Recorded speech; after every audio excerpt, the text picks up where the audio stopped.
Նա վերադարձավ ճանապարհորդությունից շուտ նկատեց տարօրինակ բան։ Մոր սենյակում մի լույս վառվում էր գիշերվա կեսին։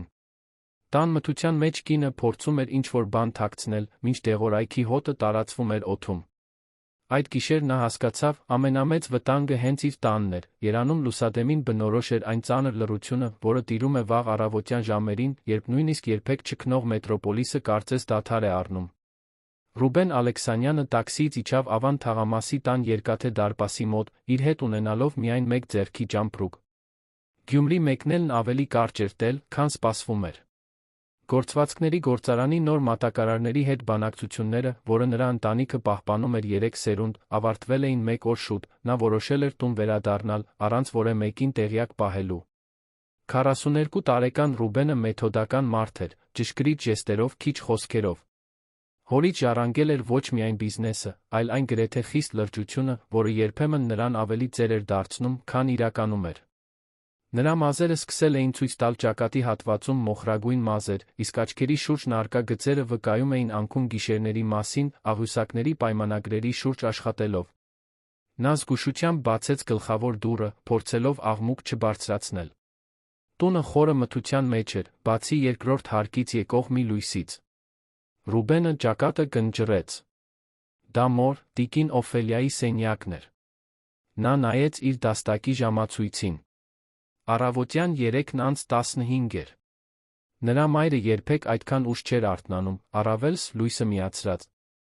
Վերջին ամիսներին նա հազիվ էր դուրս գալիս անկողնուց։ Նա դանդաղ բարձրացավ աստիճաններով, յուրաքանչյուր աստիճանը նուրբ ճռճռում էր ոտքերի տակ։ Որքան մոտենում էր միջանցքին, այնքան մի տարօրինակ զգացողություն էր համակում նրան։ Կարծես օդում ինչ-որ բան այլ էր, ծանրաբեռնված։ Դեղորայքի հոտն ավելի ուժեղ էր, քան սովորաբար, գրեթե խեղդող։ Երբ հասավ աստիճանների վերջին, մոր սենյակից մետաղական ձայն լսեց։ Սիրտը արագացավ։ Նա մոտեցավ կիսաբաց դռանը, այն, ինչ տեսավ, ստիպեց նրան սառչել։ Իզաբելը, իր կինը, ծնկաչոք էր տիկին Օֆելիայի անկողնու մոտ։ Նրա ձեռքերն արագորեն շարժվում էին, ինչ-որ բան թաքցնելով ներքնակի տակ։ Երբ նա նկատեց Ռուբենի ներկայությունը դռան մոտ, նա սարսափած վեր թռավ։ Նրա լայն բացված աչքերը մատնում էին սարսափը, բայց նա արագորեն վերականգնեց իր արտահայտությունը։ «Ռուբեն, դու վերադարձար», ասաց Իզաբելը, դողացող ձեռքերով շոյելով իր զգեստը։ «Այսօր քեզ չէի սպասում»։ «Շուտ եկա», պատասխանեց Ռուբենը, աչքերը չկտրելով նրանից։ «Ինչ ես անում այստեղ այս ժամին»։ Իզաբելը ժպտաց, բայց ժպիտը չհասավ նրա աչքերին։ «Պարզապես մորս Սավաններն էի ուղղում»։ Նա անհանգիստ էր, գիտես ինչպես է։ Ռուբենը նայեց անկողնուն։ Տիկին Օֆելիան խորը քնած էր, շնչառությունը ծանր ու կանոնավոր էր։ Նա ավելի անգիտակից էր թվում, քան պարզապես քնած։ Նա մոտեցավ, նկատելով մոր գունատ դեմքը, խորը մուգ շրջանակները աչքերի տակ, չորացած շրթունքները։ Նա լավ է հարցրեց, թեթակի դիպչելով մոր ձեռքին։ Մաշկը սառն էր։ Այո, պարզապես հոգնած է։ Մի քանի ժամ առաջ քնաբեր տվեցի, բացատրեց Իզաբելը, արդեն շարժվելով դեպի դուռը։ Եկեք թողնենք նրան հանգստանա։ Դուք հավանաբար հյուծված եք ճանապարհից։ Ռուբենը չշարժվեց։ Նրա աչքերը շրջեցին սենյակով, նկատելով մանրամասներ, որոնք նախկինում աննկատ էին մնացել։ Անկողնու սեղանը լիքն էր դեղերի շշերով, որոնցից մի քանիսի պիտակները նա չէր ճանաչում։ Միջավայրը խեղդող էր, ծանր վարագույրները արգելափակում էին բնական լույսի ցանկացած մուտք։ Իզաբել, ինչ դեղեր են սրանք, հարցրեց, վերցնելով շշերից մեկը։ Դրանք բժշկի նշանակածներն են։ Դու գիտես, որ մայրդ մի քանիսի կարիք ունի ճնշումը, խոլեստերինը, անկնությունը վերահսկելու համար, պատասխանեց Իզաբելը, ձայնի մեջ մի փոքր նյարդայնություն։ Ռուբեն, ամեն ինչ վերահսկողության տակ է։ Վստահիր ինձ։ Նա նայեց իր կնոջը։ Իզաբելը միշտ գեղեցիկ էր եղել, իր երկար շագանակագույն մազերով արտահայտիչ կանաչ աչքերով։ Նա բուժքույր էր, թե երբեք չէր աշխատել մասնագիտությամբ ամուսնանալուց հետո։ Երբ տիկին Օֆելիայի առողջությունը սկսեց վատանալ, նա անմիջապես առաջարկեց հոգ տանել իր զոքանչի մասին, հրաժարվելով բուժքույր վարձելու անհրաժեշտությունից։ Սկզբում Ռուբենը շնորհակալ էր։ Իզաբելը նվիրված էր թվում ուշադիր, միշտ հատուկ թեյեր էր պատրաստում, դեղորայքի ժամանակացույցը կազմակերպում էր զինվորական ճշգրտությամբ։ Բայց ինչ-որ բան փոխվել էր վերջին շաբաթներին։ Տունը, որը նախկինում հյուրընկալ էր, դարձել էր լարված, չափազանց լուռ մի վայր։ Լավ, մրմնջաց Ռուբենը, շիշը հետ դնելով։ Լոգանք կընդունեմ։ Իզաբելը գլխով արեց արագ դուրս եկավ սենյակից։ Ռուբենս մի քանի ակնթարթ մոր մոտ մնաց, դիտելով նրան։ Տիկին Օֆելյան միշտ ուժեղ, կենսունակ կին էր եղել։ 73 տարեկանում նա դեռ ընկերության որոշումների մի մասը ղեկավարում էր պարզությամբ հաստատակամությամբ։ Բայց վերջին 6 ամսում նրա վիճակի վատթարացումը տագնապալի էր։ Նա կռացավ, վերմակը ուղղելու համար, հենց այդ ժամանակ տեսավ։ Հատակին, անկողնու տակ մասամբ թաքնված, մի բան կար, որը շողում էր գիշերային լույսի տակ։ Ռուբենը ձեռքը մեկնեց քաշեց առարկան։ Դա մի փոքր ներարկիչ էր, դեռս մի քանի կաթիլ թափանցիկ հեղուկով։ Նրա արյունը սառեց։ Ինչու Իզաբելը ներարկիչ ուներ մոր սենյակում այդ ժամին։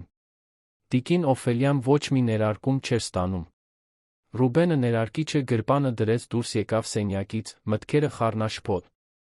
6 ամիս առաջ Ալեքսանյանների ընտանիքի կյանքը սովորական հունով էր ընթանում։ Գործվածքների ընկերությունը, որը հիմնադրվել էր Ռուբենի պապի կողմից, ծաղկում էր նույնիսկ դժվար ժամանակներում։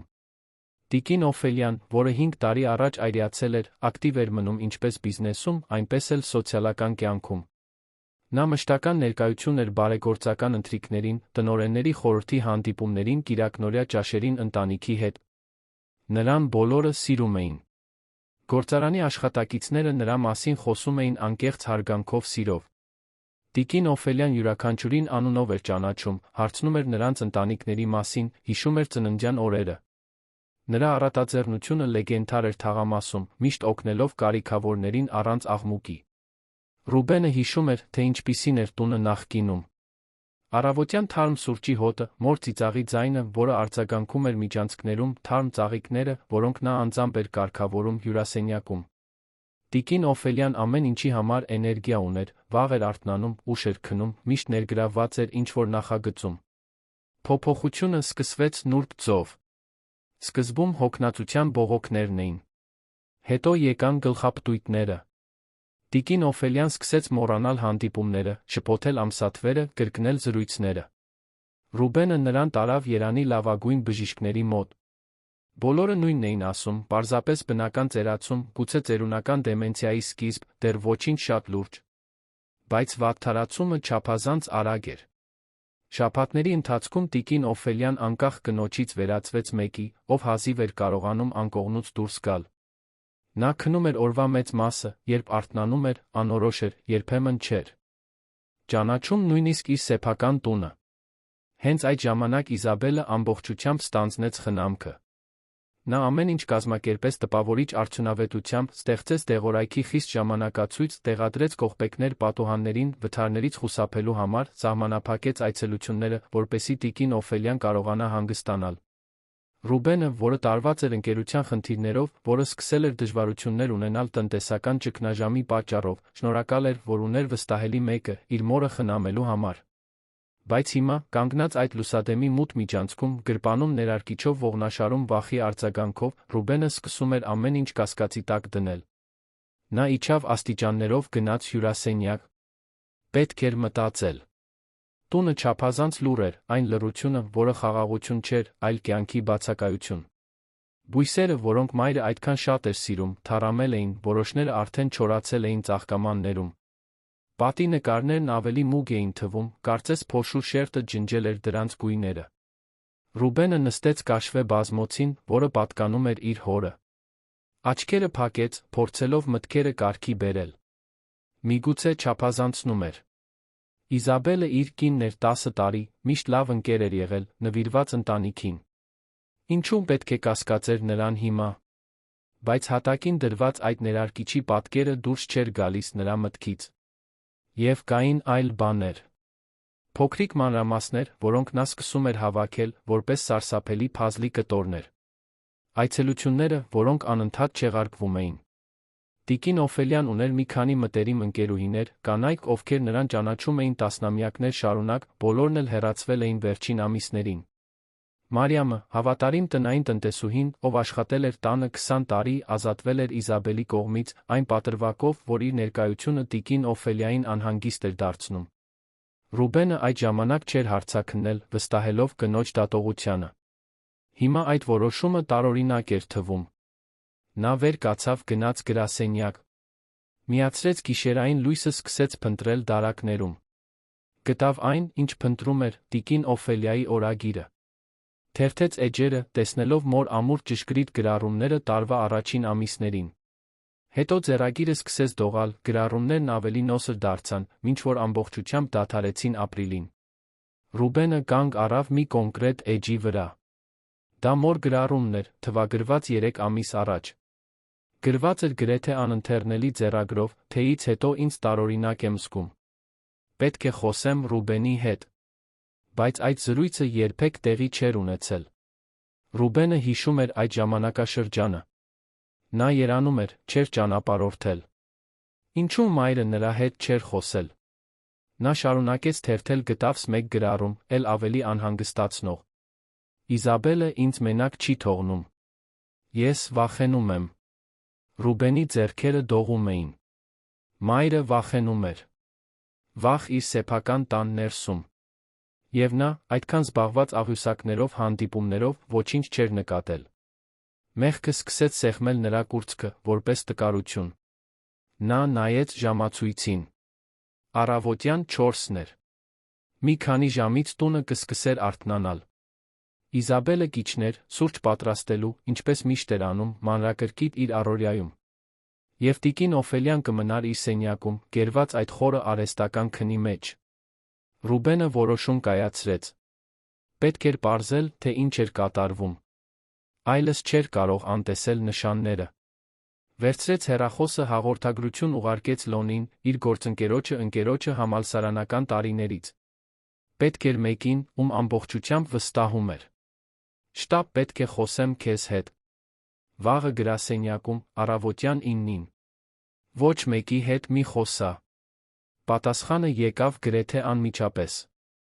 Լոնը նրա նման գիշերային թռչուն էր։ Կլինեմ այնտեղ։ Ռուբենը հեռախոսը դրեց, նորից բարձրացավ աստիճաններով։ Անցավ Իզաբելի հետ կիսած սենյակով, անմիջապես գնաց հյուրասենյակին, միջանցքի մյուս կողմում։ Այդ գիշեր չէր կարող քնել նրա կողքին, ոչ այն կասկածներով, որոնք աճում էին նրա մտքում, որպես մոլախոտեր։ Նա պառկեց անկողնուն, բայց քունը չեկավ։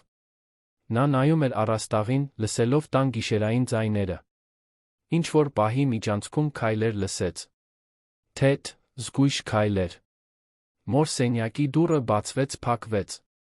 Հետո նորից լռություն։ Ռուբենը ուժգին սեղմեց աչքերը։ Նոր օր էր բացվում, բայց նրա համար դա շատ ավելի մութ ինչ-որ բանի սկիզբն էր։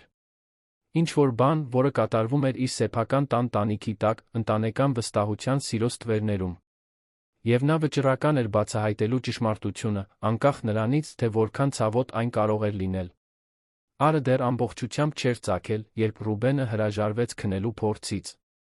Նա վեր կացավ, սառը ցնցուղ ընդունեց, փորձելով ցրել հոգնածությունն ու անհանգստությունը, որը համակել էր նրա մարմնի յուրաքանչյուր մկանը։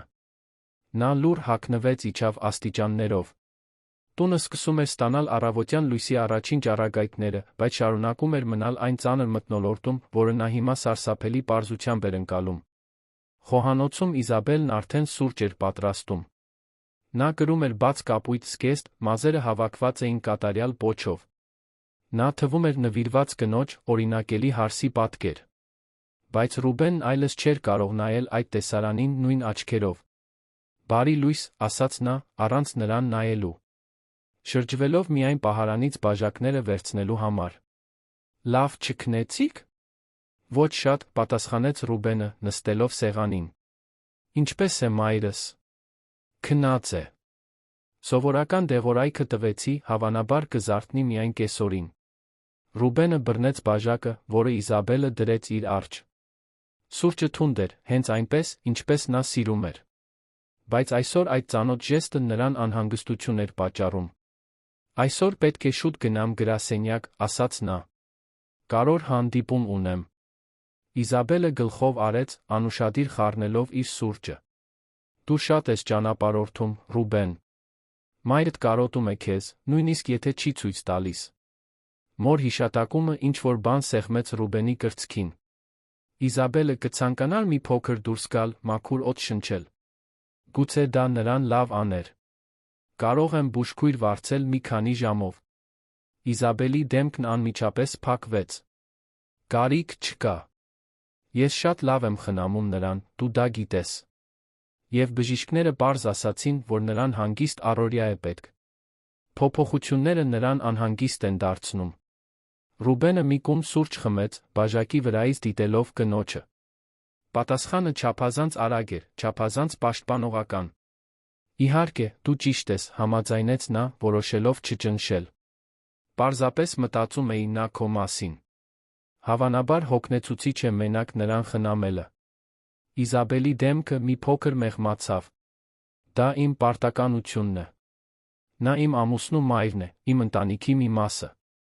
Ձեզ համար ամեն ինչ կանեի։ Խոսքերը ճիշտ էին, բայց տոնի մեջ ինչ-որ բան կեղծ էր թվում Ռուբենին։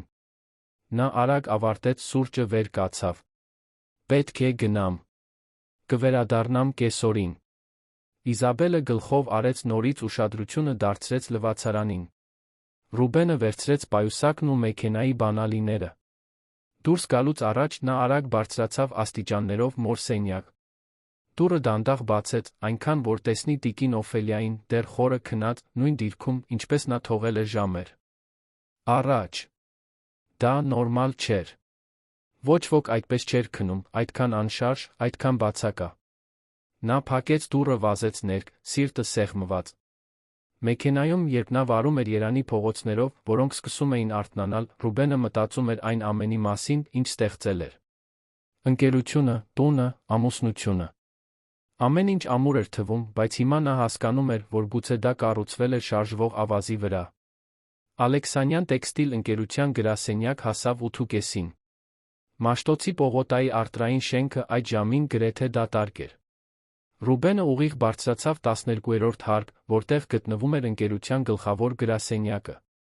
Պատերին կախված էին գործարանի հին լուսանկարները, պապի առաջին մեքենաները բացելու, հոր բիզնեսը ընդլայնելու։ Լոնը ժամանեց ուղիղ 9-ին։ Նա բարձրահասակ տղամարդ էր, ակնոցով արդեն ամբողջությամբ մոխրագույն մազերով, չնայած Ռուբենի հետ նույն տարիքին։ Նրանք ճանաչում էին միմյանց կառավարման ֆակուլտետից, գործընկեր էին 15 տարի։ Ինչ պատահեց, հարցրեց Լոնը, նստելով Ռուբենի սեղանի դիմացի աթոռին։ Քո հաղորդագրությունը շտապ էր թվում։ Ռուբենը խորը շունչ քաշեց։ Նա նույնիսկ չգիտեր, թե որտեղից սկսի։ Լոն, դու վերջերս ինչ-որ տարօրինակ բան նկատել ես մորս հետ։ Լոնը ճակատը գնջրեց։ Դե, նա շատ թուլացել է։ Վերջին անգամ, երբ նրան տեսա, մոտ 2 ամիս առաջ, նա հազիվ էր կարողանում զրույց պահել։ Բայց բժիշկներն ասացին, որ դա տարիքն է, չէ՞։ Ռուբենը վեր կացավ, գնաց պատուհանին, նայելով ներքի շարժմանը։ Այլս չգիտեմ։ Կարծում եմ, ինչ-որ շատ սխալ բան է կատարվում։ Եվ վախենում եմ, որ դա իմ սեփական տան ներսում է։ Հաջորդ 2 ժամում Ռուբենը Լոնին պատմեց ամեն ինչ։ Լուսադեմի տեսարանը, հատակին դրված ներարկիչը, տիկին Օֆելիայի օրագրի գրառումները, ընկերուհիների հեռացումը, մոր վարքագծի կտրուկ փոփոխությունը։ Լոնը լուռ լսում էր, դեմքն ավելի ու ավելի լուրջ դառնալով։ Ռուբեն, դու ասում ես, որ կարծում ես, որ Իզաբելը, Լոնը վարանեց, փնտրելով ճիշտ բառերը։ Ինչ-որ բան է անում մոր դեմ։ Չգիտեմ, ընդունեց Ռուբենը, նորից նստելով։ Խենթություն է թվում բարձրաձայն ասելը, բայց չեմ կարող անտեսել նշանները։ Մայրս գրել է, որ վախենում էր։ Վախ, Լոն։ Իր սեփական տանը։ Լոնը հանեց ակնոցը, շփեց աչքերը։ Սա շատ լուրջ է։ Ինչ ես պատրաստվում անել։ Ինձ ապացույցներ են պետք։ Չեմ կարող պարզապես մեղադրել Իզաբելին, առանց համոզված լինելու։ Բայց նա չեմ կարող մորս վտանգի տակ թողնել։ Քեզ մասնագիտական օգնություն է պետք, առաջարկեց Լոնը։ Մասնավոր հետախույզ, գուցե։ Մեկը, ով կարող է դիտարկել, թե ինչ է կատարվում քո տանը, առանց կասկածներ բարձրացնելու։ Ռուբենը գլխով արեց։ Դեռ չեմ ուզում օտարներին ներգրավել։ Մինչ համոզված չլինեմ, որ չեմ խելագարվում։ բայց կա մի բան, որ կարող ես անել ինձ համար։ Ինչ ուզես։ Ռուբենը բացեց դարակը, հանեց մի փոքր ծրար։ Ներսում այն ներարկիչն էր, որը նա գտել էր։ Դու ճանաչում ես, որ է զուսպ լաբորատորիա, որը կարող է սա վերլուծել։ Պետք է իմանամ, թե ինչ կա ներսում։ Լոնը զգուշությամբ վերցրեց ծրարը։ Ճանաչում եմ մի դեղագործի, Պետրոս Սարգսյանին։ Մենք դասընկերներ էինք։ Նա վստահելի է զուսպ։ Կարող եմ այսօր իսկ տանել նրան։ Շնորհակալություն, ասաց Ռուբենը, զգալով թեթացում սարսափ միաժամանակ։ Չգիտեմ, թե ինչ կանեի առանց քեզ։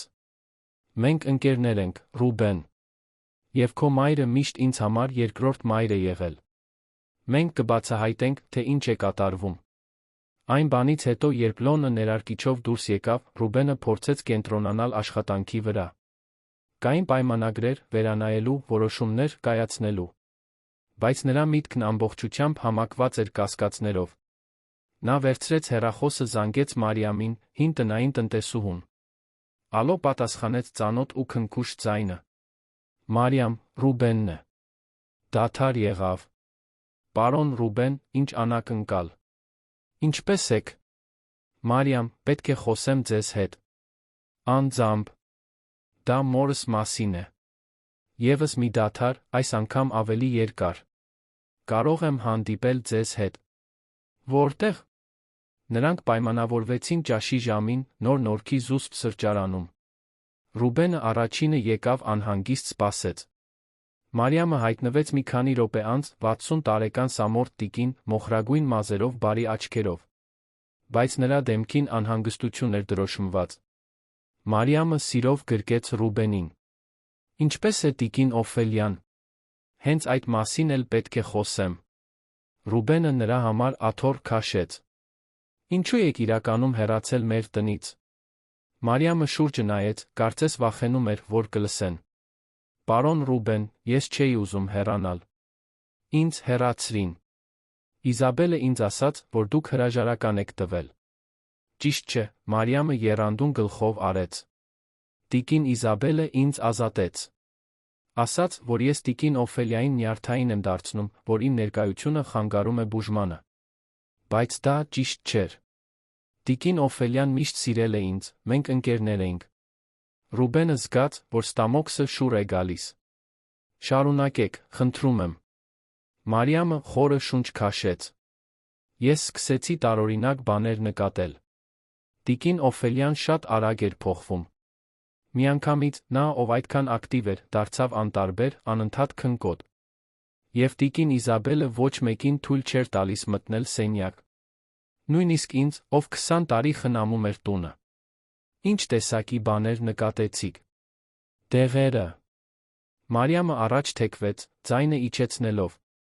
Տիկին Օֆելյան դեղեր էր ընդունում ճնշման խոլեստերինի համար, ոչինչ շատ ուժեղ։ Բայց հանկարծ հայտնվեցին անթիվ նոր շշեր։ Տիկին Իզաբելն ասում էր, որ դրանք բոլորը նշանակված էին, բայց ես երբեք ոչ մի դեղատոմս չտեսա։ Եվ երբ հարցնում էի, նա նյարդայնանում էր։ Ռուբենը զգում էր, որ իր մեջ զայրույթն աճում է։ Էլի ինչ-որ բան։ Մի օր, մոտ 1 շաբաթ առաջ, նախքան ինձ կազատեին, մտա սենյակ կարգի բերելու, տիկին Օֆելյան արթուն էր։ Դա օրերից առաջին անգամն էր։ Նա ինձ կանչեց, շշնջաց մի բան, որը երբեք չեմ մոռանա։ Մարիամ, օգնիր ինձ։ Ես վախենում եմ։ Նախքան ես կկարողանայի պատասխանել, տիկին Իզաբելը ներս մտավ, անմիջապես դուրս ուղարկեց ինձ։ Եվ դուք դա ինձ չպատմեցիք։ Մարիամի աչքերը լցվեցին արցունքներով։ Ես փորձեցի, պարոն Ռուբեն։ Մի քանի անգամ զանգահարեցի ձեր գրասենյակ, բայց քարտուղարուհին միշտ ասում էր, որ զբաղված եք։ Մտածեցի անձամբ գնալ այնտեղ, բայց հետո ինձ ազատեցին, տիկին Իզաբելը հստակ ասաց, որ եթե ես խնդիրներ առաջացնեմ, նա անպայման կփչացնի իմ հեղինակությունը։ Ինձ պետք է աշխատել, պարոն Ռուբեն։ Ես թոռներ ունեմ պահելու։ Ռուբենը բռնեց կնոջ ձեռքը։ Դուք ոչ մի բանում մեղավոր չեք, Մարիամ։ Ես պետք է ավելի ուշադիր լինեի։ Բայց հիմա ես դա կուղեմ։ Ինչ եք պատրաստվում անել։ Ռուբենը նայեց սրճարանի պատուհանից դուրս։ Ես կպաշտպանեմ մորս։ Ամեն գնով։ Երբ երեկոյան վերադարձավ տուն, Ռուբենը վճռական էր։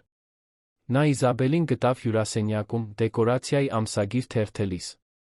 Ինչպես անցավ օրը, հարցրեց նա, աչքերը չկտրելով ամսագրից։ Արդյունավետ, պատասխանեց Ռուբենը։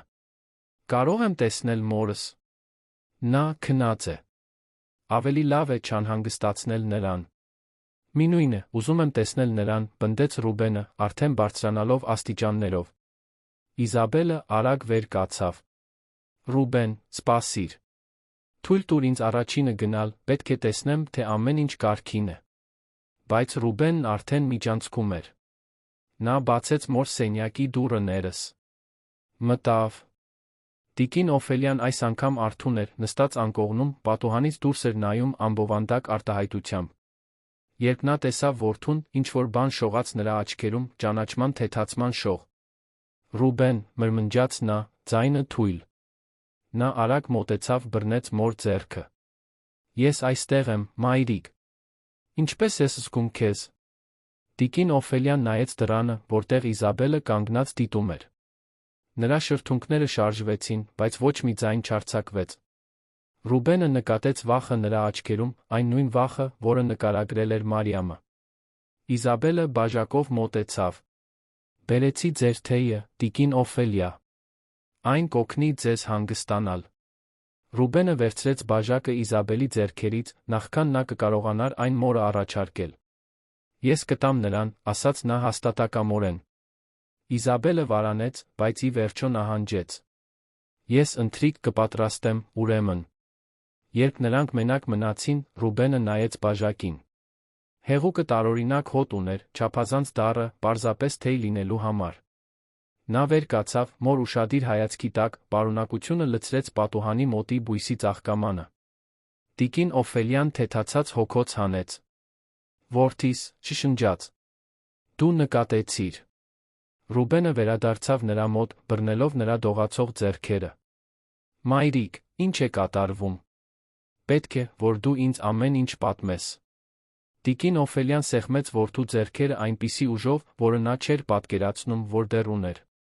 Նրա աչքերը, որոնք նախկինում անթափանց հեռու էին, հիմա շողում էին շտապողականությամբ։ Ձայնը դուրս էր գալիս ընդհատվող շշուկներով, կարծես յուրաքանչյուր բառ հսկայական ջանք էր պահանջում։ Ռուբեն, որդիս, այս պահին այդքան ժամանակ էի սպասում։ Կարծում էի, որ այլս երբեք քեզ հետ մենակ չեմ կարողանա խոսել։ Ռուբենը նստեց անկողնու եզրին, մոր ձեռքերը իր ձեռքերում պահելով։ Ես հիմա այստեղ եմ, մայրիկ։ Կարող ես ինձ ամեն ինչ պատմել։ Մի վախեցիր։ Տիկին Օֆելիան նյարդայնորեն նայեց դռանը, համոզվելով, որ այն փակ է։ Սկսվեց ամիսներ առաջ։ Սկզբում կարծեցի, որ խելագարվում եմ։ Թեյերը, որոնք Իզաբելը պատրաստում էր, ինձ այնքան քնկոտ էին դարձնում։ Քնում էի ամբողջ օրերով, երբ արթնանում էի, հազիվ էի իմանում, թե որտեղ եմ։ Ռուբենը զգաց զայրույթի մեղքի ալիք։ Շարունակիր, մայրիկ։ Սկսեցի կասկածել, երբ նկատեցի, որ նա չի ուզում, որ ոչ ոք ինձ այցելի։ Իմ ընկերուհիները, Մարիամը, նույնիսկ դու հեռացվում էիր պատրվակներով։ Մի օր ես ծացրի, թե խմել եմ թեյը, բայց թափեցի այն, երբ նա դուրս եկավ սենյակից։ Այդ գիշեր, շաբաթների մեջ առաջին անգամ, ես կարողացա արթուն մնալ։ Հենց այդ ժամանակ լսեցի։ Ինչ լսեցիք։ Իզաբելը հեռախոսով էր միջանցքում։ Նա ցածր էր խոսում, բայց ես կարողացա լսել որոշ բաներ։ Նա ասում էր, որ շուտով ամեն ինչ իրենցը կլինի, որ ես խոչընդոտ եմ, բայց որ շատ չի տի։ Ռուբեն, նա ինչ-որ բան է անում ինձ հետ։ Դեղերը, թեյերը, ամեն ինչ ինձ շփոթված, թույլ է դարձնում։ Ռուբենը զգաց, որ ձեռքերը դողում են զայրույթից։ Ինչու ինձ չասացիր ավելի շուտ։ Ես փորձեցի, որդիս։ Բայց նա երբեք ինձ մենակ չէր թողնում։ Եվ երբ դու գալիս էիր ինձ տեսնելու, ես արդեն ինչ-որ բան էի ընդունել, որն ինձ չափազանց քնկոտ էր դարձնում ճիշտ խոսելու համար։ Հիշում ես։ Ես փորձում էի քեզ բաներ ասել, բայց բառերը դուրս չէին գալիս։ Կարծես իմ միտքը մշուշի մեջ էր գերված։ Ռուբենը հիշեց մորը վերջին այցելությունները։ Տիկին Օֆելիան փորձում էր խոսել, բայց շփոթված էր թվում, բառերը խառնվում էին։ Նա դա վերագրել էր տարիքին, հիվանդությանը։ Երբեք չէր պատկերացրել, որ դա դիտավորյալ բան էր։ Մայրիկ, եկեք հիմա դուրս գանք այստեղից։ Ես ձեզ կտանեմ հիվանդանոց։ Տիկին Օֆելիան գլխով արեց։ Ոչ առանց ապացույցների, Ռուբեն։ Իզաբելը խելացի է։ Նա կասի, որ ես զառանցում եմ, որ դրանք դեմենցիայի ազդեցություններն են։ Բոլոր բժիշկները, ովքեր ինձ զննել են վերջին ամիսներին, նրա կողմից են նշանակվել։ Եզրակացությունները ասում են, որ ես ունեմ առաջադեմ ծերունական դեմենցիա։ Ռուբենը մարսեց այդ տեղեկությունը։ Իզաբելը ամեն ինչ մանրակրկիտ կազմակերպել էր։ Բժիշկները, ախտորոշումները, մեկուսացումը։ Դա մանրակրկիտ պլան էր, տիկին Օֆելիային անկարող, չափազանց հիվանդ դարձնելու համար, լուրջ ընդունվելու համար։ Ուրեմն ապացույցներ կստանանք, ասաց Ռուբենը վճռականորեն։ Դուք այլս ոչ մի դեղ կամ թեյ չեք ընդունի, որ նա բերի։ Ես միջոց կգտնեմ պարզելու, թե ինչ է անում նա։ Զգույշ եղիր, որդիս։ Չգիտեմ, թե որքան հեռու կարող է նա գնալ։ Սենյակի դուռը հանկարծակի բացվեց։ Իզաբելը մտավ սկուտեղով։ Տիկին Օֆելիայի ընթրիքը պատրաստ է։ Ռուբեն, դուք չպետք է նրան այդքան անհանգիստ թողնեք։ Գիտեք, թե ինչքան վատ է դա նրա համար։ Պարզապես զրուցում էի մորս հետ, պատասխանեց Ռուբենը, վեր կենալով։ Դա մի բան է, որը բավական երկար ժամանակ չեմ արել։ Իզաբելը սկուտեղը դրեց անկողնու սեղանին, աչքերը նրա վրա հայացած։ Ձեր մայրը կարիք ունի առօրյայի հանգստի։ Երկար զրույցները նրան հոգնեցնում են։ Ռուբենը նկատեց, որ սկուտեղի վրա հեղուկով բաժակ կար։ Էլի թեյ։ Եղինջի թեյ։ Օգնում է մարսողությանը քունին։ Կարծում եմ, մայրս այսօր քնելու համար այլս ոչինչ պետք չէ։ Նա արդեն չափազանց շատ է քնել։ Իզաբելի ծնոտը լարվեց։ Ռուբեն, ես բուժքույր եմ։ Ես գիտեմ, թե ինչ եմ անում։ Ձեր մայրը կարիք ունի այս խնամքի։ Եվ ես նրա որդին եմ։ Եվ ասում եմ, որ այսօր նա ոչ մի թեյ չի խմելու։ Հաջորդած լռությունը լարված էր։ Իզաբելը Ռուբենը նայեցին միմյանց, կամքերի լուրջ ճակատամարտ։ Ի վերջո, Իզաբելը հետ վերցրեց բաժակը։ Ինչպես կամենաք։ Բայց երբ նա անհանգիստ գիշեր անցկացնի, ինձ մի մեղադրեք։ Նա դուրս եկավ սենյակից, դուռը փակելով ավելի ուժեղ, քան անհրաժեշտ էր։ Ռուբենը շրջվեց դեպի մայրը, ով նրան դիտում էր թեթացած միաժամանակ անհանգիստ արտահայտությամբ։ Նա հիմա ավելի զգույշ կլինի, զգուշացրեց տիկին Օֆելիան։ Ռուբեն, խոստացիր, որ զգույշ կլինես։ Խոստանում եմ, մայրիկ։ Բայց նա խոստանում եմ, որ կլուծեմ սա։ Ռուբենն իջավ ընթրելու։ Սեղանը դրված էր, բայց Իզաբելը ճաշասենյակում չէր։ Նա նրան գտավ խոհանոցում, ագրեսիվորեն կաթսախառնելիս։ Չենք ընթրի միասին, հարցրեց նա։ Քաղցած չեմ, պատասխանեց նա, առանց նրան նայելու։ Ձեր ափսեն սեղանին է։ Ռուբենը նայեց իրեն սպասող ափսեին։ Խորոված հավ, աղցան, բրինձ։ Ամեն ինչ թվացյալ նորմալ։ Բայց հիմա, մոր հետ զրույցից հետո, նա չէր վստահում Իզաբելի ձեռքերից եկող ոչ մի բանի։ Ես դրսում սենդվիչ կուտեմ, ասաց նա։ Պետք է աշխատեմ որոշ փաստաթղթերի վրա, չեմ ուզում խանգարել։ Իզաբելը կտրուկ շրջվեց։ Ինչ է կատարվում, Ռուբեն։ Դու շատ տարօրինակ ես պահում քեզ ճանապարհորդությունից վերադառնալուց հետո։ Պարզապես հոգնած եմ։ Եվ անհանգիստ մորս համար։ Ես ամեն ինչ անում եմ նրա համար, պայթեց Իզաբելը։ Ես իմ օրվա յուրաքանչյուր րոպեն նվիրում եմ ձեր մորը խնամելուն։ Եվ դուք հայտնվում եք օրեր շարունակ բացակայելուց հետո սկսում եք կասկածի տակ դնել իմ աշխատանքը։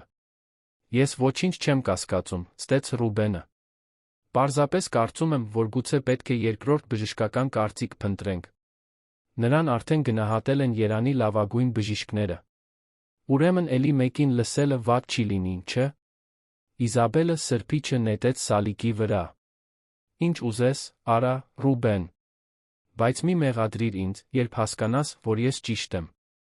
Նա դուրս եկավ խոհանոցից, Ռուբենը լսեց նրա քայլերը, որոնք բարձրանում էին աստիճաններով։ Նա մի քանի րոպե սպասեց, ապա գնաց սառնարան։ Վերցրեց սենդվիչի բաղադրիչներ, նա մոր համար ափսե պատրաստեց։ Նա չէր վստահում Իզաբելի պատրաստած ուտելիքին։ Նա նորից բարձրացավ տիկին Օֆելիայի սենյակ, համոզվելով, որ Իզաբելը մոտակայքում չէր։ Մայրը դեռ արթուն էր, նստած անկողնում, զգոն արտահայտությամբ։ Շատ ժամանակ էր անցել, ինչ Ռուբենը նրան այդքան պարզ չէր տեսել։ «Ուտելիք բերեցի», ասաց նա, ափսեն տալով։ «Ուտելիք, որը ես ինքս եմ պատրաստել»։ Տիկին Օֆելիան դանդաղ, բայց ախորժակով կերավ։ Ռուբենը նրա կողքին էր, դիտելով նրան։ Նրա մտքում այնքան հարցեր կային։ «Մայրիկ, դուք որե գաղափար ունեք, թե ինչու»։ Ինչու Իզաբելը դա կաներ։ Տիկին Օֆելիան անձեռոցիկով մաքրեց բերանը հոգոց հանեց։ «Փող, որդիս։ Միշտ փողի մասին է»։ Նա երբեք շատ լավ չէր թաքցնում իր հավակնությունները։ «Հիշում ես, երբ հայրդ ողջ էր»։ Ռուբենը գլխով արեց։ Նրա հայրը, Հարություն Ալեքսանյանը, ընկերությունը ղեկավարել էր ամուր ձեռքով, մինչ 5 տարի առաջ սրտի խնդիր կունենար։ Իզաբելը միշտ առաջարկում էր, որ դու ավելի շատ վերահսկողություն ստանձնես, որ ես ու հայրդ արդեն տարիքով էինք թոշակի անցնելու համար։ Ասում էր, որ դա մեր առողջության համար է, բայց ես նկատեցի ագահությունը նրա աչքերում։ Երբ հայրդ հեռացավ, նա մտածեց, որ ավելի հեշտ կլինի ինձ համոզել ամեն ինչ քեզ փոխանցել, հետաբար իրեն։ Բայց դուք երբեք լիակատար վերահսկողություն չփոխանցեցիք։ Հենց այդպես։ Ես պահպանում եմ ընկերության բաժնետոմսերի 40%-ը։ Դրանք բաժնետոմսեր են, որոնք, եթե տիկին Օֆելիան վարանեց փնտրելով բառերը, եթե ինձ հետ ինչ-որ բան պատահի, կբաժանվեն քո զարմիկների մեջ։ Իզաբելին դուր չեկավ, երբ նա դա իմացավ։ Ռուբենը մարսեց տեղեկությունը։ Հենց այդ ժամանակ սկսեց նա գործել։ Հենց այդ ժամանակահատվածում էլ սկսվեց նուրբ կերպով, առաջարկելով խնամել ինձ, հեռացնելով մարդկանց, վերահսկելով իմ առօրյան։ Եվ հետո սկսվեցին ախտանշանները։ Ռուբենը ցանկություն զգաց բղավելու, ինչ-որ բան կոտրելու։ Ինչպես կարող էր այդքան գույր լինել։ Այդքան տարված բիզնեսով, որ չէր նկատել, թե ինչ էր կատարվում իր քթի տակ։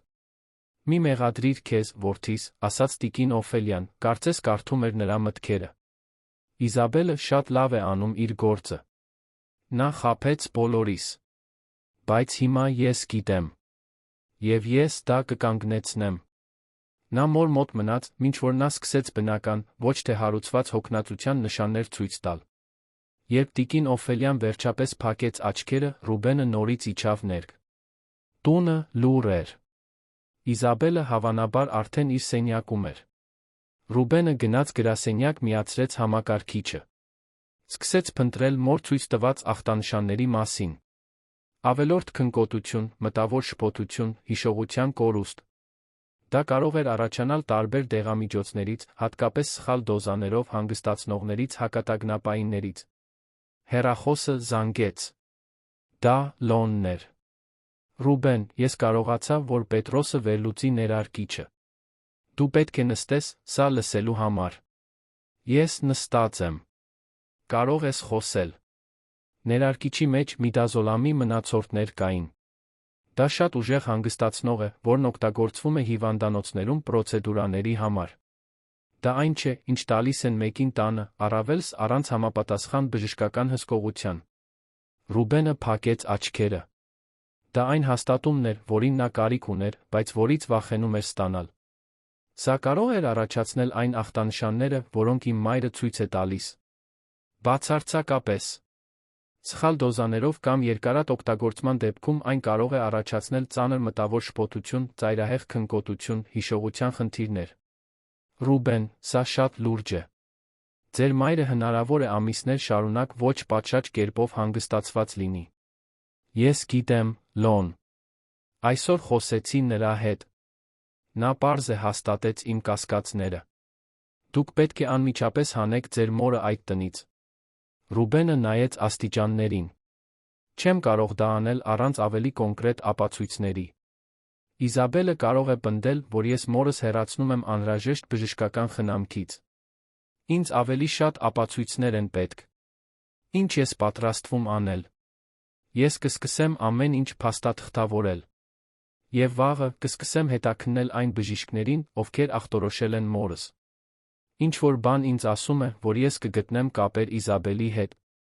Ռուբեն, շատ զգույշ եղիր։ Եթե նա նկատի, որ դու գիտես։ Ես գիտեմ, ընդհատեց Ռուբենը։ Պետք է նորմալ գործեմ, գոնե առայժմ։ Մինչ բավարար ապացույցներ ունենամ։ Հեռախոսը անջատելուց հետո Ռուբենը նստած մնաց գրասենյակի մթության մեջ։ Տունը նրա շուրջը լուռ էր, բայց նա գիտեր, որ դա մոտալուտ պայթյունի լռությունն էր։ Նա հայտնաբերել էր թույնը, հիմա պետք էր գտնել բոլոր հետքերը, նախքան ուշ կլիներ։ Հաջորդ օրերը Ռուբենի կյանքի ամենադժվարն էին։ Նա պետք է գործեր այնպես, կարծես ոչինչ չէր փոխվել, պահպաներ նորմալությունը, մինչդեռ իր էության յուրաքանչյուր մանրաթել ցանկանում էր առերեսվել Իզաբելի հետ բացահայտել ամեն ինչ։ Բայց նա գիտեր, որ պետք է զգույշ լինի, մանրակրկիտ։ Մեկ սխալ քայլ, նա կարող էր ոչնչացնել ցանկացած ապացույց կամ, ավելի վատ, հուսահատ քայլ անել։ Օրվա ընթացքում Ռուբենը սուզվում էր աշխատանքի մեջ, բայց նրա միտքը միշտ տանն էր, անհանգստանալով մոր համար։ Նա աննկատ տեղադրեց մի փոքրիկ տեսախցիկ երկրորդ հարկի միջանցքում, թաքնված հին պատիժամացույցի մեջ, որին ոչ ոք այլս ուշադրություն չէր դարձնում։ Գիշերները նա վերանայում էր ձայնագրությունները իր նոութբուքով, փակված գրասենյակում։ Այն, ինչ նա տեսնում էր պատկերներում, հաստատում էր նրա ամենավատ մտավախությունները։ Իզաբելը օրվա մեջ մի քանի անգամ մտնում էր մոր սենյակ, միշտ սկուտեղներ, բաժակներ կամ փոքր շշեր տանելով։ Շարժումները արագ էին, հաշվարկված։ Նա կողքերն էր նայում մտնելուց առաջ, համոզվելով, որ մենակ է։ Եվ ամենահուզիչն այն էր, երբ նա դուրս էր գալիս, միշտ բավարարված փոքրիկ ժպիտով շրթունքներին։ Ռուբենը սկսեց հետաքննել այն բժիշկներին, ովքեր բուժել էին տիկին Օֆելիային վերջին ամիսներին։ Բժիշկ Մանուկյանը, նյարդաբանը, ով ախտորոշել էր դեմենցիան, աշխատում էր Կենտրոն թաղամասի կլինիկայում։ Ռուբենը հանդիպում նշանակեց, ասելով, որ ցանկանում է քննարկել մոր բուժումը։ Բժիշկը 50 տարեկան տղամարդ էր, հետ սանրված մոխրագույն մազերով, թանկարժեք կոստյումով։ Նա Ռուբենին ընդունեց իր աշխատասենյակում, որի պատերին բազմաթիվ դիպլոմներ կային։ Պարոն Ալեքսանյան, միշտ լավ է, երբ ընտանիքի անդամները ներգրավվում են բուժման մեջ։ Ձեր կինը շատ նվիրված է եղել ձեր մոր խնամքին։ Ռուբենը ստիպողաբար ժպտաց։ Այդ պատճառով եմ այստեղ, բժիշկ։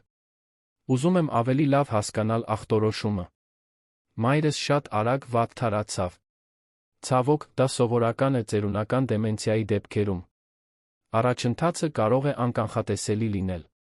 Բայց նա լիովին պարզից գրեթե անկարող դարձավ ամիսների ընթացքում։ Դա շատ արագ չէ։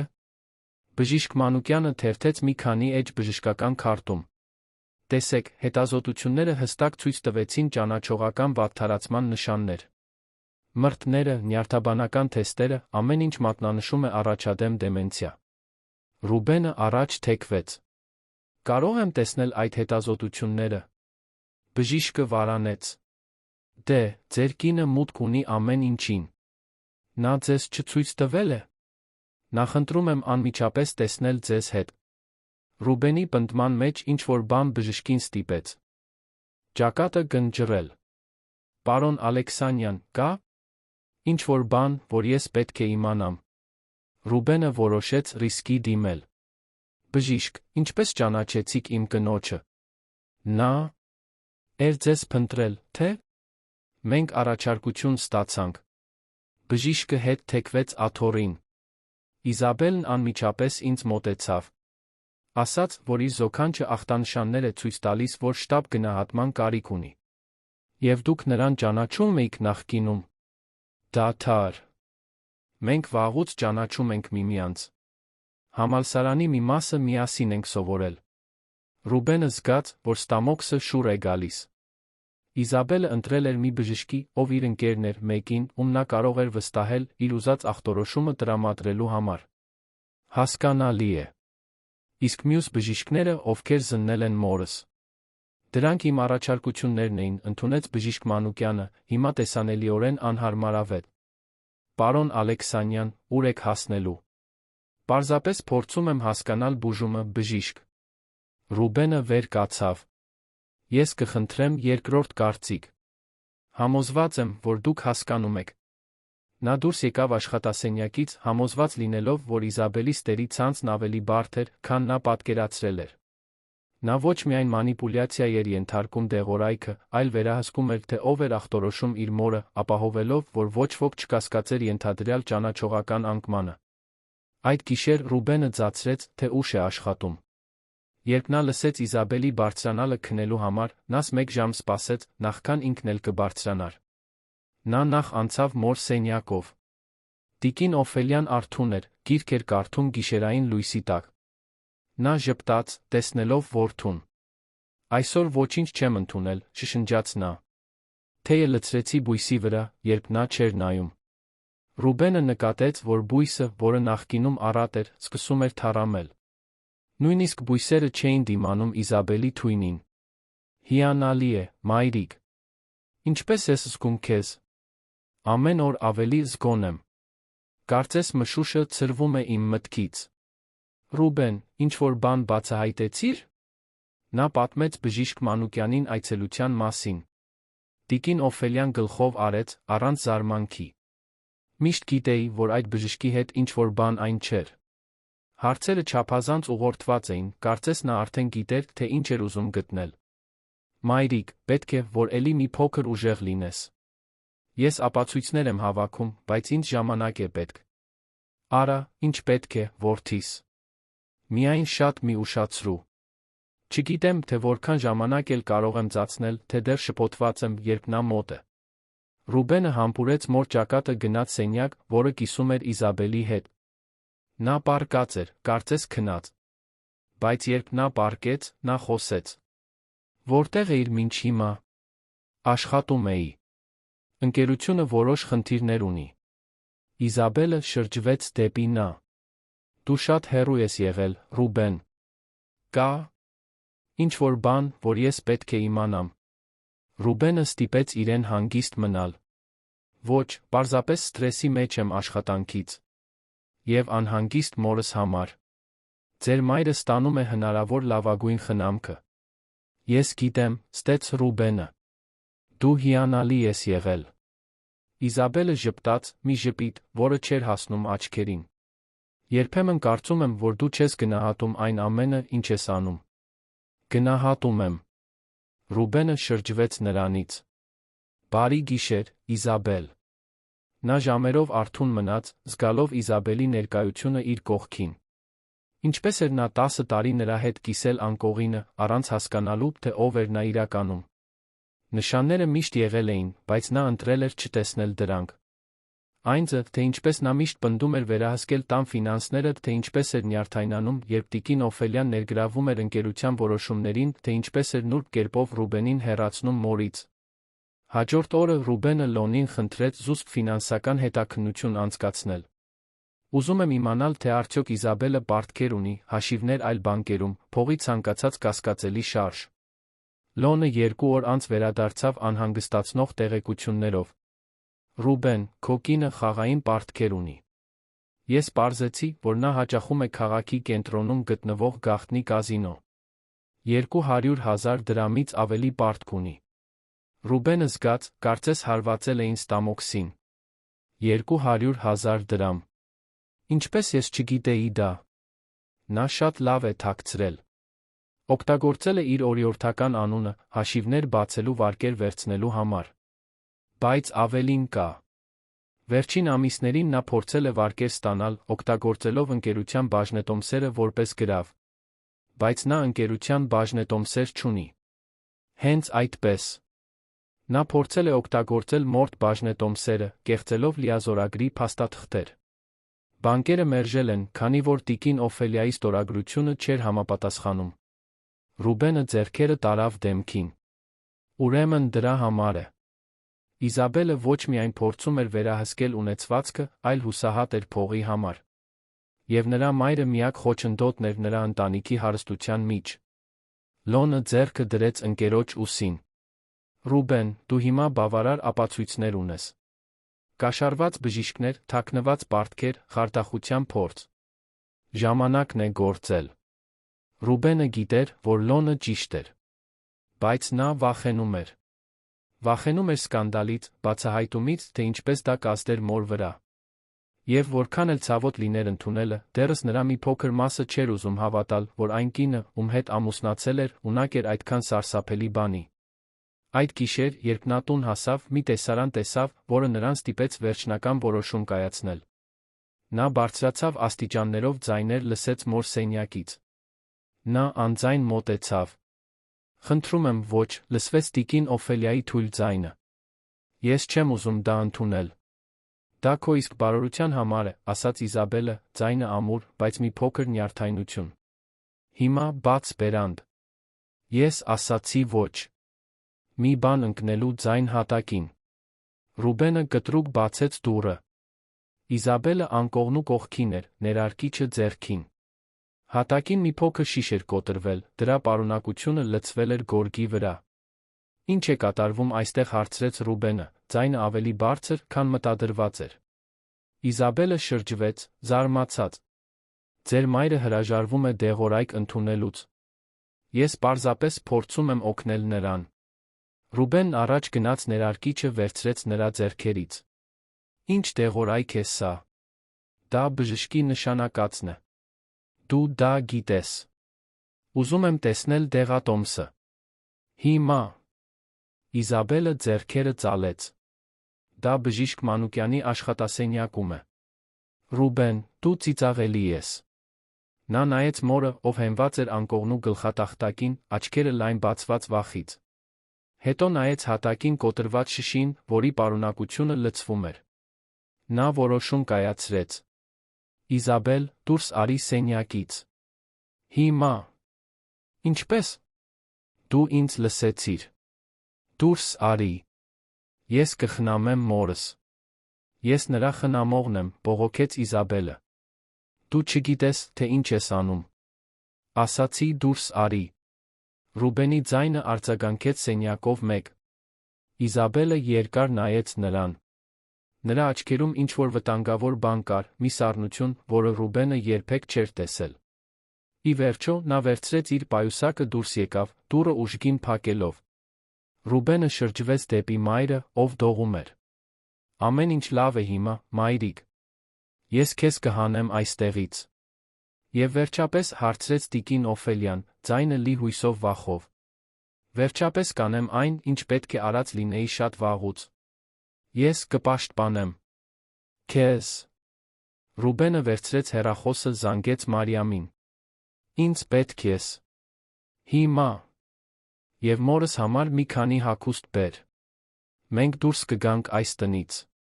Մինչ նա սպասում էր Մարիամի գալուն, Ռուբենը զգուշությամբ հավաքեց կոտրված շիշը, բեկորները դնելով պլաստիկ տոպրակի մեջ։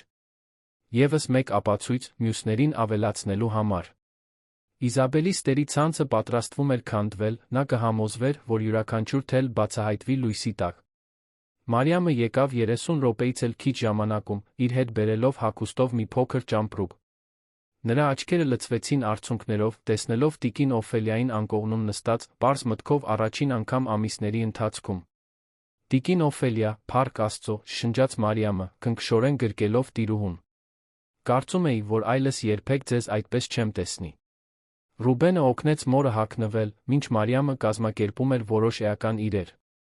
Պլանն էր նրան անմիջապես տանել այլ հիվանդանոց, որտեղ բժիշկները, առանց Իզաբելի հետ որևէ կապի, կարող էին նրան պատշաճ կերպով զննել։ Երբ նրանք իջան աստիճաններով, Իզաբելը հյուրասենյակում էր, նստած բազմոցին, ձեռքին մի բաժակ գինի։ Նա բարձրացրեց աչքերը, տեսավ խմբին ճամպրուկներով։ «Ուր եք կարծում, թե գնում եք», հարցրեց նա, ձայնը վտանգավոր կերպով հանգիստ։ «Մորս տանում եմ անվտանգ վայր», պատասխանեց Ռուբենը։ «Եվ դու չես խանգարի»։ Իզաբելը դանդաղ վեր կացավ։ «Անվտանգ վայր»։ «Ռուբեն, ես եմ նրան խնամողը»։ «Դու սարսափելի սխալ ես գործում»։ «Միակ սխալը, որ ես գործեցի, քեզ վստահելն էր»։ Իզաբելի դեմքը ծռմռվեց զայրույթի հուսահատության խառնուրդով։ «Դու ոչինչ չգիտես։ Քո մայրը հիվանդ է, կարիք ունի մասնագիտացված խնամքի։ Ինչ ես կարծում, թե ինչ ես անում»։ «Ես հստակ գիտեմ, թե ինչ եմ անում»։ Ռուբենը մի քայլ առաջ արեց։ «Ես գիտեմ միդազոլամի մասին։ Ես գիտեմ խաղային պարտքերի մասին։ Ես գիտեմ լիազորագրեր կեղծելու փորձերի մասին։ Ես ամեն ինչ գիտեմ, Իզաբել։ Հաջորդած լռությունը խլացուցիչ էր։ Իզաբելի դիմակը վերջապես ընկավ։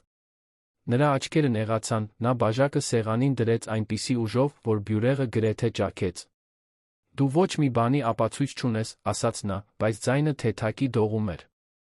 Ես ունեմ ձայնագրություններ, լաբորատոր եզրակացություններ, ցուցմունքներ։ Ես ունեմ ամեն ինչ, ինչ ինձ պետք է։ Իզաբելը դառը ծիծաղեց։ Դու կարծում ես, որ որևէ մեկը քեզ կհավատա։ Կասեն, որ դու սթրեսի տակ ես, որ քո սեփական խնդիրներն ես պրոյեկտում։ Ես բուժքույր եմ, Ռուբեն։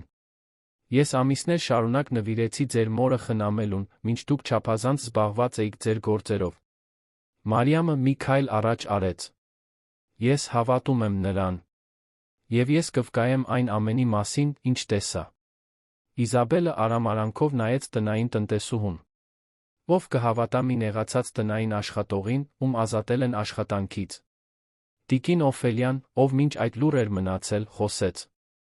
Նրա ձայնը թույլ էր, բայց ամուր։ Ես նույնպես կվկայեմ։ Ես կպատմեմ այն ամենը, ինչ դու արել ես ինձ հետ։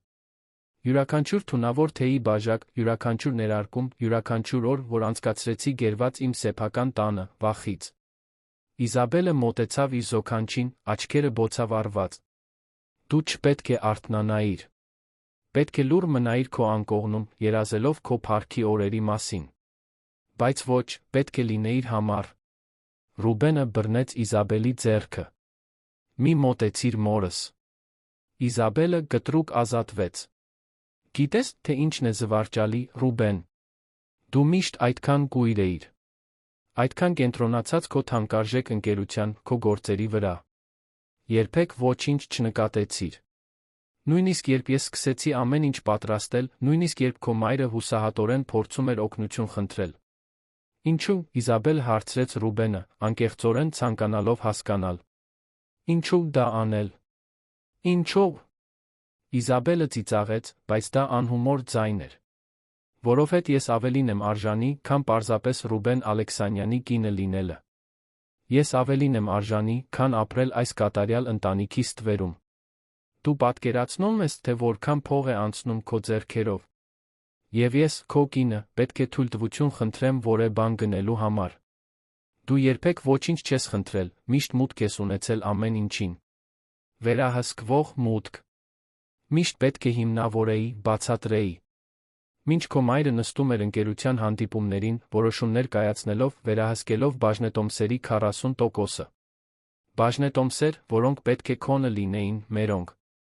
Ուրեմն պարզապես փողի մասին էր։ Միշտ փողի մասին է, Ռուբեն։ Արթնացեք իրական աշխարհի համար։ Եվ քո մայրը միակ խոչընդոտն էր։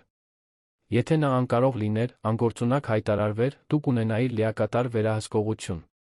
Եվ ես, որպես քո կին, մուտք կունենայի ամեն ինչին։ Ռուբենը սրտխառնոց զգաց։ Դու ամեն ինչ պլանավորել էիր։ Բժիշկները, կեղծ ախտորոշումները, դեղորայքը, նրան շփոթված պահելու համար։ Դա այնքան էլ դժվար չէր։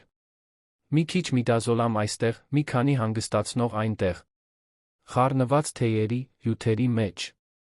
Մի քանի ամսից տիկին Օֆելյան կլիներ պարզապես մեկ տխուր տարեց կին, ով խելքը կորցրել էր։ Ոչ ոք չէր կասկածի։ Իսկ եթե նա չդիմանար, հարցրեց Ռուբենը, ձայնը խռպոտ։ Իզաբելը ուսերը թափահարեց։ Դա ցավալի կլիներ, բայց սպասվող։ Ի վերջո, նա տարեց է, փխրուն։ Այդպիսի բաներ պատահում են։ Իզաբելի խոսքերի սառնությունը ցնցող էր։ Ռուբենը հասկացավ, որ կանգնած է մի անծանոթի դիմաց։ Այն կինը, ում հետ ամուսնացել էր, կամ գոնե այն մարդը, ում նա կարծում էր, որ ճանաչում էր, երբեք իրականում գոյություն չի ունեցել։ Դա պարզապես մանրակրկիտ կառուցված դիմակ էր։ Տիկին Օֆելյան մոտեցավ, հենված Մարիամին։ Իզաբել, դու դեն նետեցիր 10 տարվա ամուսնություն, ընտանիք, ամեն ինչ ագահության համար։ Հուսով եմ, որ արժեր։ Իզաբելը ատելությամբ նայեց իր զոքանչին։ Դու միշտ վերից ես նայել ինձ, չէ՞։ Կատարյալ մայրը, գործարար կինը, սիրված բոլորի կողմից։ Դե, նայիր քեզ հիմա։ Նույնիսկ թույլ հիվանդ, դու դեռ կարողանում ես ինձ դատել։ Ես չեմ դատում, ասաց տիկին Օֆելիան, զարմանալիորեն հանգիստ։ Ես պարզապես տխուր եմ։ Տխուր եմ, որ դու այս ճանապարհն ընտրեցիր։ Կարող էր այլ կերպ լինել։ Ուշ է բարոյական դասերի համար, պատասխանեց Իզաբելը։ Ռուբենը վերցրեց հեռախոսը։ Ես ոստիկանություն եմ զանգում։ Դու պատասխան կտաս այն ամենի համար, ինչ արել ես։ Իզաբելը գունատվեց։ Դու դա չես անի։ Մտածիր սկանդալի մասին։ Մտածիր, թե դա ինչ կանի ընտանիքի, ընկերության հեղինակության հետ։ Պետք է ավելի շուտ մտածեիր դրա մասին, պատասխանեց Ռուբենը, հավաքելով համարը։ Սպասիր։ Իզաբելը ձեռքերը բարձրացրեց։ Մենք կարող ենք դա այլ կերպ լուծել։ Ես կարող եմ հեռանալ։ Կվերցնեմ իմ իրերը կանհետանամ։ Դու այլս երբեք ինձ չես տեսնի։ Պետք չէ ոստիկանություն ներգրավել։ Ռուբենը վարանեց։ Նրա մի մասը ցանկանում էր խուսափել բացահայտումից, սկանդալից, որն անպայման կգար։ Բայց նա նայեց մորը, տեսավ նրա դեմքի փխրունությունը, այն ամիսների տառապանքը, որ նա կրել էր։ Հնարավոր համաձայնություն չկար։ Ոչ, Իզաբել։ Դու պետք է պատասխան տաս այն ամենի համար, ինչ արել ես։ Նախքան նա կկարողանար ավարտել զանգը, Իզաբելը վազեց դեպի դուռը։ Ռուբենը բաց թողեց հեռախոսը, հետեց նրան, բայց Իզաբելն արդեն այգում էր։ Նա կանգ առավ դարպասի մոտ, շրջվելով դեպի նա։ Դու կզղջաս դրա համար, Ռուբեն։ Ես կպայքարեմ։ Ես ունեմ փաստաբաններ, ունեմ կապեր։ Ես քո կյանքը դժոխքի կվերածեմ։ Ոչ ավելի մեծ, քան այն դժոխքը, որը դու ստեղծել ես մորս համար։ Իզաբելը երկար նայեց նրան, ապա վազեց փողոցով։ Ռուբենը վերադարձավ տուն, որտեղ Մարիամը մխիթարում էր տիկին Օֆելիային, ով արցունքների մեջ էր ընկել։ Ամեն ինչ լավ է, մայրիկ։ Ավարտվեց։ Բայց դեռ չէր ավարտվել։ Ռուբենը գիտեր, որ դա պարզապես սկիզբն էր։ Նա զանգեց ոստիկանություն, հակիրճ բացատրեց իրավիճակը։ Հետո զանգեց Լոնին։ Նա փախել է։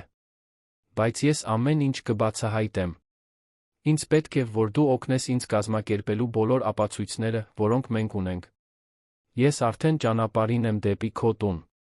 Հաջորդ ժամերին տունը լցվեց շարժումով։ Ոստիկանները եկան ցուցմունքներ հավաքելու։ Ռուբենը հանձնեց իր հավաքած բոլոր ապացույցները, տեսախցիկների ձայնագրությունները, լաբորատոր եզրակացությունները, ֆինանսական փաստաթղթերը։ Տիկին Օֆելիան, չնայած հոգնածությանը, զարմանալի պարզությամբ տվեց իր ցուցմունքը։ Փորձառու հետաքննիչը, միջին տարիքի մի տղամարդ, Գրիգորյան անունով, ուշադիր լսում էր ամեն ինչ։ Պարոն Ալեքսանյան, ես անկեղծ կլինեմ ձեզ հետ։ Սա բարդ դեպք է։ Ձեր կինը կարող է պնդել, որ նա պարզապես խնամում էր ձեր մորը, նշանակված դեղորայքով։ Բայց բժիշկները նրա ընկերներն էին, ընդհատեց Ռուբենը։ Ախտորոշումները գեղձ էին։ Մենք ամեն ինչ կհետաքննենք։ Բայց ես պետք է, որ դուք հասկանաք, որ դա ժամանակ կպահանջի։ Եվ ձեր կինը, որտեղ է նա հիմա։ Փախել է։ Բայց նա շատ հեռու չի կարող գնալ։ Մենք կհրապարակենք օրթեր։ Մինչ այդ, խստորեն խորհուրդ եմ տալիս, որ ձեր մորը տանեք հիվանդանոց։ Նա պետք է պատշաճ կերպով զննվի, արդյունքները կծառայեն որպես լրացուցիչ ապացույց։ Ռուբենը համաձայնեց։ Նա շտապօգնություն կանչեց մորը, ուղեկցեց Էրեբունի բժշկական կենտրոն, Երանի լավագույններից մեկը։ Այնտեղ բժիշկների թիմը սկսեց զննել տիկին Օֆելիային։ Սկզբնական արդյունքները տագնապալի էին։ Նրա օրգանիզմում տարբեր դեղամիջոցների մնացորդներ կային, այնպիսի քանակությամբ, որոնք չէին համապատասխանում օրինական բուժման։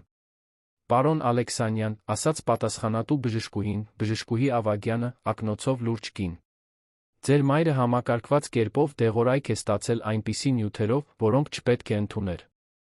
Հրաշք է, որ նա ողջ է մնացել առանց ավելի լուրջ մշտական վնասների։ Նա կապաքինվի ժամանակի պատշաճ բուժման դեպքում, այո։ Բայց ամիսներ կպահանջվի, որպեսզի նրա օրգանիզմը լիովին մաքրվի։ Եվ նա հոգեբանական աջակցության կարիք կունենա։ Այս փորձի տրավման չի կարող անտեսվել։ Ռուբենը նստեց մոր անկողնու կողքին, բռնելով նրա ձեռքը։ Տիկին Օֆելիան քնած էր, բայց այս անգամ դա բնական, հանգիստ քուն էր։ Առանց այն թմրանյութերի, որոնք նրան գերված էին պահում շփոթության վախի աշխարհում։ Լոնը լուռ մտավ սենյակ։ Լուրերն արդեն տարածվում են։ Մամուլը դրանով խնջույք կունենա։ Թող ունենան, ասաց Ռուբենը, հոգնած։ Ճշմարտությունը պետք է պատմվի։ Իսկ Իզաբելը դեռ չի գտնվել։ Բայց ժամանակի հարց է։ Ռուբենը նայեց հիվանդանոցի պատուհանից դուրս։ Դրսում քաղաքը շարունակում էր իր կատաղի ռիթմը, անտարբեր այն դրամայի նկատմամբ, որը ծավալվում էր։ Բայց նրա համար աշխարհն ամբողջությամբ փոխվել էր։ Նա ամենացավոտ ձով էր սովորել, որ երբեմն վտանգը դրսից չի գալիս, այլ բնակվում է տան ներսում, թաքնված ժպիտների խնամքի ժեստերի հետում։ Եվ հիմա պետք էր վերակառուցել։ Վերակառուցել վստահությունը, ընտանիքը, կյանքը, որը գրեթե ոչնչացվել էր։ Բայց գոնե մայրը ապահով էր։ Եվ դա, առայժմ, այն ամենն էր, ինչ կարող էր։ 3 օր էր անցել, ինչ Իզաբելը փախել էր։ Ոստիկանությունը որոնման օրդեր էր տվել, բայց նա կարծես անհետացել էր։ Ռուբենն օրերն անցկացնում էր հիվանդանոցի միջ, որտեղ մայրը դանդաղ ապաքինվում էր, գրասենյակի, որտեղ փորձում էր ընկերությունը գործարկել լրատվամիջոցների ուշադրության մրրիկի մեջ։ Լուրերն արագորեն տարածվել էին։ Մի հարսի պատմությունը, ով փորձել էր մանիպուլյացիայի ենթարկել իր զոքանչին, ընտանեկան ունեցվածքի վերահսկողություն ստանալու համար, գրավել էր բոլոր թերթերի ուշադրությունը։ Ընկերության հեռախոսները չէին դադարում զանգել, լրագրողները ճամբարել էին տան գրասենյակի դռան մոտ։ Ռուբենը փորձում էր մորը պաշտպանել այդ ամենից։ Տիկին Օֆելյան մնում էր հիվանդանոցում, մշտական խնամքի ներքո։ Բժիշկները տպավորված էին նրա ապաքինմամբ։ Ամեն օր նա ավելի զգոն էր դառնում, ավելի նման այն ուժեղ կնոջը, որը միշտ եղել էր։ Բայց տառապանքի այդ ամիսների հետքերը դեռ տեսանելի էին նրա աչքերում։ 4-րդ օրվա առավոտյան Ռուբենը մոր հետ հիվանդանոցի սենյակում էր, երբ Լոնը շտապ ներս մտավ։ Իզաբելին գտել են, հայտարարեց նա։ Նա վաղաշապատում էր, փորձելով ավտոբուս նստել դեպի մարզ։ Ռուբենը միաժամանակ թեթացում անհանգստություն զգաց։ Որտեղ է նա հիմա։ Ոստիկանությունում։ Հետաքննիչ Գրիգորյանը ուզում է խոսել ձեզ հետ։ Ռուբենը համբուրեց մոր ճակատը։ Պետք է գնամ լուծելու սա։ Մարիամը կմնա այստեղ ձեզ հետ։ Տիկին Օֆելյան բռնեց որդու ձեռքը։ Ուժեղ եղիր, որդիս։ Մի թող, որ նա նորից մանիպուլյացիայի ենթարկի քեզ։ Ոստիկանությունում Ռուբենը հետաքննիչ Գրիգորյանին գտավ իր սենյակում։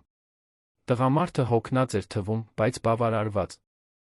Մենք կարողացանք ձերբակալել նրան, պարոն Ալեքսանյան։ Նա դիմադրություն չցուցաբերեց, հանգիստ եկավ։ Բայց կա մի բան, որ դուք պետք է իմանաք։ Ինչ։ Նա խնդրում է խոսել ձեզ հետ։ Ասում է, որ կարևոր տեղեկություններ ունի, բաներ, որոնք դեռ չի պատմել։ Ռուբենը վարանեց։ Նրա մի մասը չէր ուզում այլս երբեք տեսնել Իզաբելին։ Բայց հետաքրքրասիրությունն ու հասկանալու անհրաժեշտությունն ավելի ուժեղ էին։ Ես ուզում եմ խոսել նրա հետ։ Հետաքննիչը նրան տարավ հարցաքննության սենյակ։ Իզաբելը նստած էր սեղանի մոտ, ձեռքերին ձեռնաշղթաներ։ Նա այլ էր թվում, առանց դիմահարդարման, մազերը խառնված, խորը մուգ շրջանակներ աչքերի տակ։ Երբ նա տեսավ Ռուբենին, նրա աչքերը լցվեցին արցունքներով։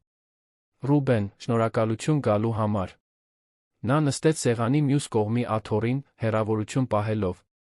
Հետաքննիչը կանգնած էր դռան մոտ։ Ինչ ես ուզում, Իզաբել։ Նա խորը շունչ քաշեց։ Ես ուզում եմ քեզ ամեն ինչ պատմել։ Ամբողջական ճշմարտությունը։ Դու արժանի ես իմանալու։ Ես արդեն գիտեմ ճշմարտությունը։ Դու փորձեցիր մանիպուլյացիայի ենթարկել մորս, ընտանիքի փողի վերահսկողություն ստանալու համար։ Իզաբելը գլխով արեց։ Միայն դա չէր։ Ավելի շատ բաներ կան։ Բաներ, որոնք պետք է շատ վաղուց պատմած լինեի։ Ռուբենը ձեռքերը ծալեց, սպասելով։ Խաղային պարտքերը, սկսեց Իզաբելը։ Ես չսկսեցի խաղալ զվարճանքի համար։ Ինձ սպառնացել էին։ Սպառնացել էին։ Ում կողմից։ Իզաբելը նայեց իր ձեռքերին։ 5 տարի առաջ, հենց հայրդ հեռանալուց հետո, ես հանդիպեցի մի տղամարդու։ Նա ինձ մոտեցավ ընկերության միջոցառման ժամանակ։ Ասաց, որ իմ մասին բաներ գիտի, անցյալիս մասին բաներ, որոնք ես չէի ուզում, որ դու իմանայիր։ Ինչ բաներ։ Իզաբելը փակեց աչքերը։ Քեզ հետ ամուսնանալուց առաջ ես այլ անուն ունեի։ Ես օրինականորեն փոխեցի այն, որովհետև պարտքերից էի փախչում։ Ես աշխատել եմ մասնավոր կլինիկայում, որտեղ ինձ մեղադրել են վերահսկվող դեղամիջոցների յուրացման մեջ։ Ես երբեք չեմ դատապարտվել, քանի որ բավարար ապացույցներ չկային, բայց իմ հեղինակությունը փչացել էր։ Ռուբենը զգաց, կարծես լսում էր մի լիովին անծանոթի մասին։ Դու ինձ ստեցիր հենց սկզբից։ Ես ուզում էի նորից սկսել։ Դու հաջողակ էիր, բարի, առաջարկում էիր այն կայունությունը, որին ես կարիք ունեի։ Կարծում էի, որ կարող եմ անցյալը թողնել հետում։ Բայց այդ տղամարդը ամեն ինչ բացահայտեց։ Եվ ինչ էր նա ուզում։ Սկզբում պարզապես փող։ Փոքր գումարներ, որոնք ես կարողանում էի հանել տան ծախսերից, առանց քեզ նկատելու։ Բայց հետո նա ավելին ուզեց։ Սկսեց ինձ ճնշել, ընկերություն մուտք ստանալու, ընտանեկան բիզնեսներին։ Երբ ես մերժեցի, նա ինձ տարավ կազինո, ստիպեց ինձ պարտքեր կուտակել իմ անունով։ Ռուբենը մշակում էր յուրաքանչյուր բառ, փորձելով տարբերակել սուտը ճշմարտությունից։ Իսկ մայրս։ Ինչպես է նա տեղավորվում դրա մեջ։ Իզաբելը մաքրեց արցունքները։ Նա ասաց, որ եթե ես կարողանամ քո մորը հեռացնել ընկերությունից, եթե դու լիակատար վերահսկողություն ստանձնես, ավելի հեշտ կլինի ֆինանսները մանիպուլյացիայի ենթարկել։ Առաջարկեց, որ ես օգտագործեմ իմ բուժքույրական գիտելիքները, նա վարանեց, որպեսզի քո մորը անկարող դարձնեմ որոշումներ կայացնելու։ Ուրեմն դու մենակ չես գործել։ Ոչ, ընդունեց Իզաբելը։ Բայց մեղքը իմն է։ Ես ընտրեցի անել այն, ինչ արեցի։ Կարող էի քեզ պատմել, օգնություն խնդրել։ Բայց վախենում էի, նա դադարեց, ինչ-որ պահի, սկսեցի հավատալ, որ արժանի եմ այդ փողին։ Որ իրավունք ունեի դրան, այն ամենից հետո, ինչ անցել էի։ Ո՞վ է այդ տղամարդը, պահանջեց Ռուբենը։ Իզաբելը նայեց հետաքննիչ Գրիգորյանին։ Եթե ես ամեն ինչ պատմեմ, լիովին համագործակցեմ, դա կարող է օգնել իմ գործին։ Կախված է տեղեկություններից, պատասխանեց հետաքննիչը։ Բայց անշուշտ հաշվի կառնվի։ Իզաբելը խորը շունչ քաշեց։ Նրա անունը Մարտին Ղուկասյան է։ Նա իրեն ներկայացնում է որպես ֆինանսական խորհրդատու, բայց իրականում խարդախ է։ Նա հարուստ ընտանիքներին մոտենալու, թույլ կողմեր գտնելու դրանք շահագործելու պատմություն ունի։ Ես առաջինը չէի։ Հետաքննիչը գրի առավ անունը։ Գիտեք, թե որտեղ կարող ենք գտնել նրան։ Իզաբելը տրամադրեց հասցե, հեռախոսահամարներ, այն ամենը, ինչ գիտեր Մարտինի մասին։ Ռուբենը լուր լսում էր ամեն ինչ, զգալով զայրույթի, խղճահարության հիասթափության խառը զգացում։ Սա ոչինչ չի փոխում, ասաց Ռուբենը վերջապես։ Դու դեռ ընտրեցիր անել այն, ինչ արեցիր։ Դու մորս վտանգի տակ դրեցիր, դավաճանեցիր իմ վստահությունը։ Ես գիտեմ, շշնջաց Իզաբելը։ Եվ ես պետք է դրա հետ ապրեմ իմ կյանքի մնացած մասը։ Բայց ուզում էի, որ դու իմանայիր, որ դա միայն ագահություն չէր։ Ես գերված էի, վախենում էի, կայացրի հնարավոր ամենավատ որոշումները։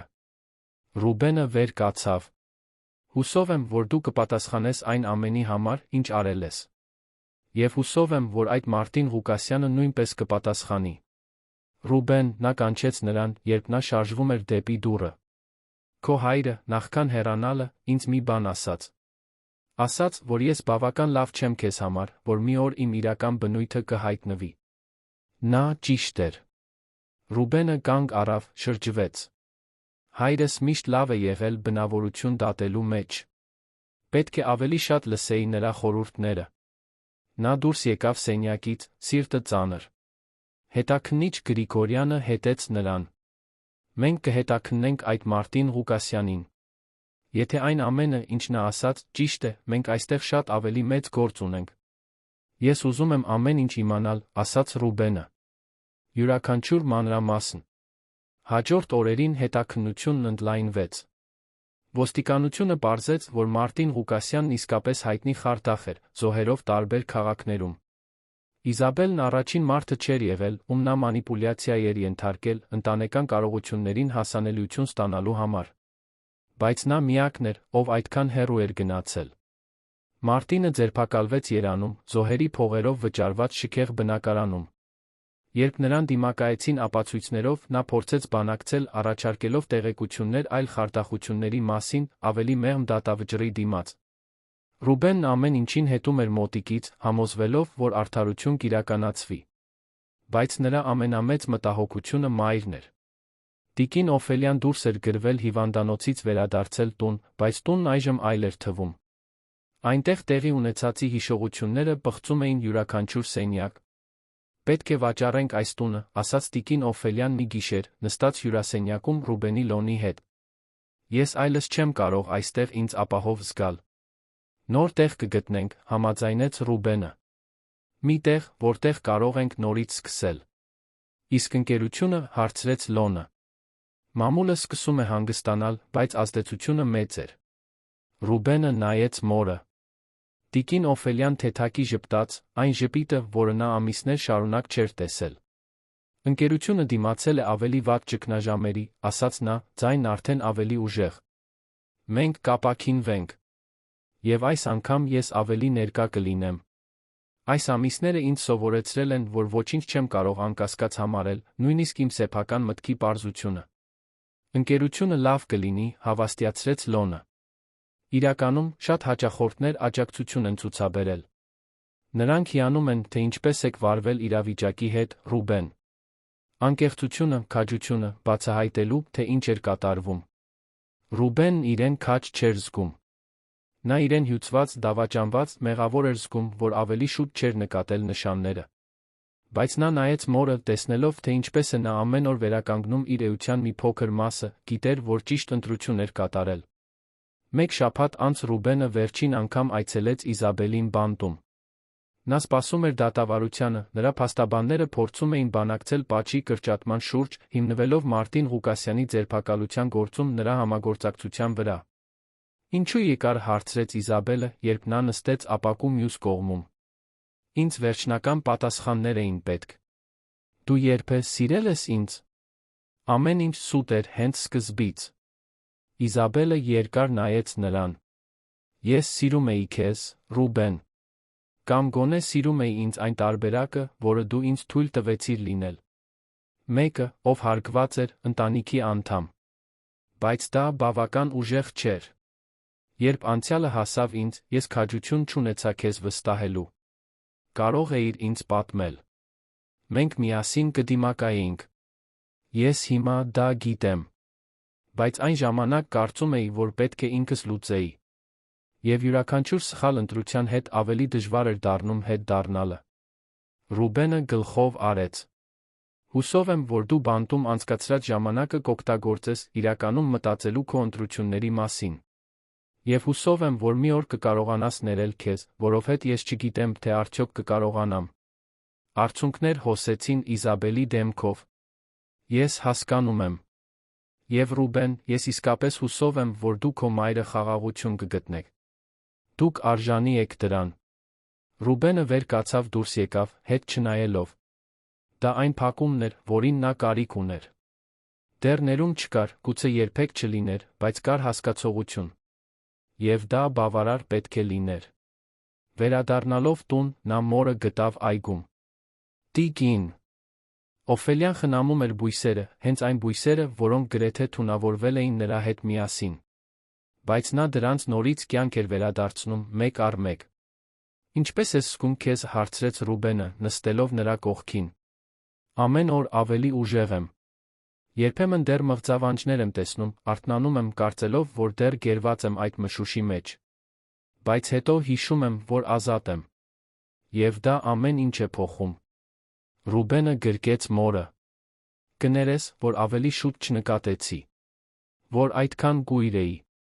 Տիկին Օֆելիան հեռացրեց որդուն, նրա աչքերին նայելու համար։ «Դու ոչ մի բանում մեղավոր չես»։ Իզաբելը շատ լավ էր մանիպուլյացիայի ենթարկում, իր իրական մտադրությունները թաքցնում։ «Կարևորն այն է, որ ի վերջո դու նկատեցիր։ Դու ինձ փրկեցիր»։ «Մենք մեզ փրկեցինք», ուղղեց Ռուբենը։ «Քո ուժը, քո հրաժարումը հանձնվելուց, այն էր, ինչ մեզ ժամանակ տվեց ճշմարտությունը բացահայտելու համար»։ Մայր ու որդի մնացին այնտեղ, այգում, մինչ Արը մայր էր մտնում երանի վրա։ Արջում երկար ճանապարհ կար, դատական գործեր, հուզական վերականգնում, վստահության վերակառուցում։ Բայց նրանք միասին էին, դա էր կարևորը։ 6 ամիս էր անցել այն գիշերվանից, երբ Ռուբենը բացահայտել էր Իզաբելի մասին ճշմարտությունը։ Աշունը եկել էր երան, բերելով ավելի զով օրեր նորացման զգացում, որը կարծես արձագանքում էր Ալեքսանյանների ընտանիքի հոգեվիճակին։ Ավան թաղամասի տունը վաճառվել էր, Ռուբենը արաբկիրում մի ընդարձակ բնակարան էր գնել իր մեկ այլը, նույն շենքում, տիկին Օֆելիայի համար։ Այսպիսով նա պահպանում էր իր անկախությունը, բայց նա կարող էր մոտ լինել, երբ անհրաժեշտ էր։ Մոտիկությունը մխիթարում էր երկուսին էլ, հարկադրված բաժանման ամիսների թողած վերքերը բուժելու միջոց։ Տիկին Օֆելիան անճանաչելի էր ամիսներ առաջվա փխրուն շփոթված կնոջ համեմատ։ Նրա ապաքինումը զարմացրել էր նույնիսկ բժիշկներին։ Նա նորից սկսել էր կանոնավոր կերպով հաճախել ընկերություն, վերականգնելով իր դերը ռազմավարական որոշումներում։ Նրա վերադարձը նշվել էր հին աշխատակիցների կողմից, ովքեր կարոտել էին նրա ջերմ ներկայությունն ու իմաստությունը։ Բայց փորձի հետքերը մնացել էին։ Նա խուսափում էր ցանկացած տեսակի թեյերից, հնարավորության դեպքում պատրաստում էր իր սեփական ուտելիքը, դժվարանում էր վստահել նոր մարդկանց։ Ռուբենը հասկանում էր։ Նա ինքն էր պարզել, որ վստահությունը, երբ այդքան խորը կոտրվում է, ժամանակ է պահանջում վերակառուցելու համար։ Մարիամը նորից սկսել էր աշխատել ընտանիքի համար, այժմ հոգ տանելով բնակարանների մասին լինելով ավելին, քան պարզապես տնային տնտեսուհի։ Նա վստահելի մարդ էր, ընկեր, ով ներկա էր եղել ամենամութ պահերին։ Տիկին Օֆելիան նրան ընտանիքի անդամ էր համարում։ Իզաբելի դատավարությունը տեղի էր ունեցել 3 ամիս առաջ։ Ներկայացված ապացույցների Մարտին Ղուկասյանի ձերբակալության գործում իշխանությունների հետ նրա համագործակցության հիման վրա, նա դատապարտվել էր 5 տարվա ազատազրկման, մանիպուլյացիայի փորձի, փաստաթղթերի կեղծման հարկադրանքի համար։ Պատիժը կարող էր ավելի մեծ լինել, բայց դատավորը հաշվի էր առել մեղմացուցիչ հանգամանքները, այն փաստը, որ տիկին Օֆելիան լիովին ապաքինվել էր։ Մարտին Ղուկասյանը նույն հաջողությունը չէր ունեցել։ Նրա զոհերը տարիների ընթացքում ավելացել էին, նա առնվազն 20 տարի կանցկացներ ճաղերի հետում։ Խարդախությունների ցանցը, որը նա համակարգում էր, բացահայտվել էր, շատ ընտանիքներ վերջապես կարողացել էին արդարություն ստանալ։ Ռուբենը չէր այցելել Իզաբելին բանտում այն վերջին հանդիպումից հետո։ Ամուսնալուծությունն ավարտվել էր 2 ամիս առաջ, արագ անվիճելի լուծարում։ Իզաբելը ստորագրել էր ամեն ինչ, հրաժարվելով ամուսնական ունեցվածքի նկատմամբ ցանկացած իրավունքից։ Գուցե դա ներողություն խնդրելու նրա ձն էր, կամ գուցե պարզապես ցանկանում էր առաջ շարժվել։ Նա փորձում էր շատ չմտածել նրա մասին։ Նա որոշել էր կենտրոնանալ ներկայի ապագայի վրա, ոչ թե անցյալի, որը չէր կարող փոխել։ Թերապիան օգնում էր նրան մարսել դավաճանությունը, մեղքը, որը դեռ զգում էր, նշանները ավելի շուտ չնկատելու համար։ Ընկերությունում նույնպես ամեն ինչ բարելավվում էր։ Սկզբնական սկանդալը անկարգություններ էր առաջացրել, բայց այն թափանցիկությունը, որով Ռուբենը վարվել էր իրավիճակի հետ, ի վերջո հարգանք էր առաջացրել։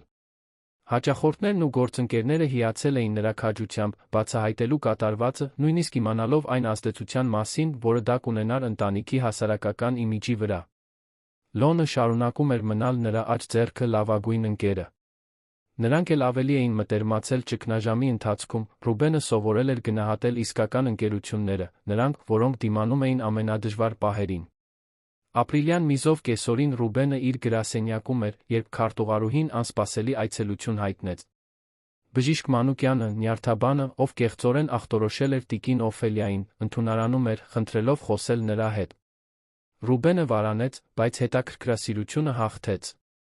Թող ներս մտնի։ Բժիշկը ներս մտավ գլխիկոր։ Կարծես տարիներով ծերացել էր մի քանի ամսվա ընթացքում։ Պարոն Ալեքսանյան, շնորհակալություն ինձ ընդունելու համար։ Գիտեմ, որ իրավունք չունեմ այստեղ լինելու։ Ինչ եք ուզում, բժիշկ։ Մանուկյանը նստեց, ձեռքերը թեթակի դողալով։ Ես եկել եմ ներողություն խնդրելու։ Անձամբ։ Ձեզանից, եթե նա ինձ թույլ տա, տիկին Օֆելիայից։ Ռուբենը ձեռքերը ծալեց։ Մի փոքր ուշ չէ։ Ներողություն խնդրելու համար։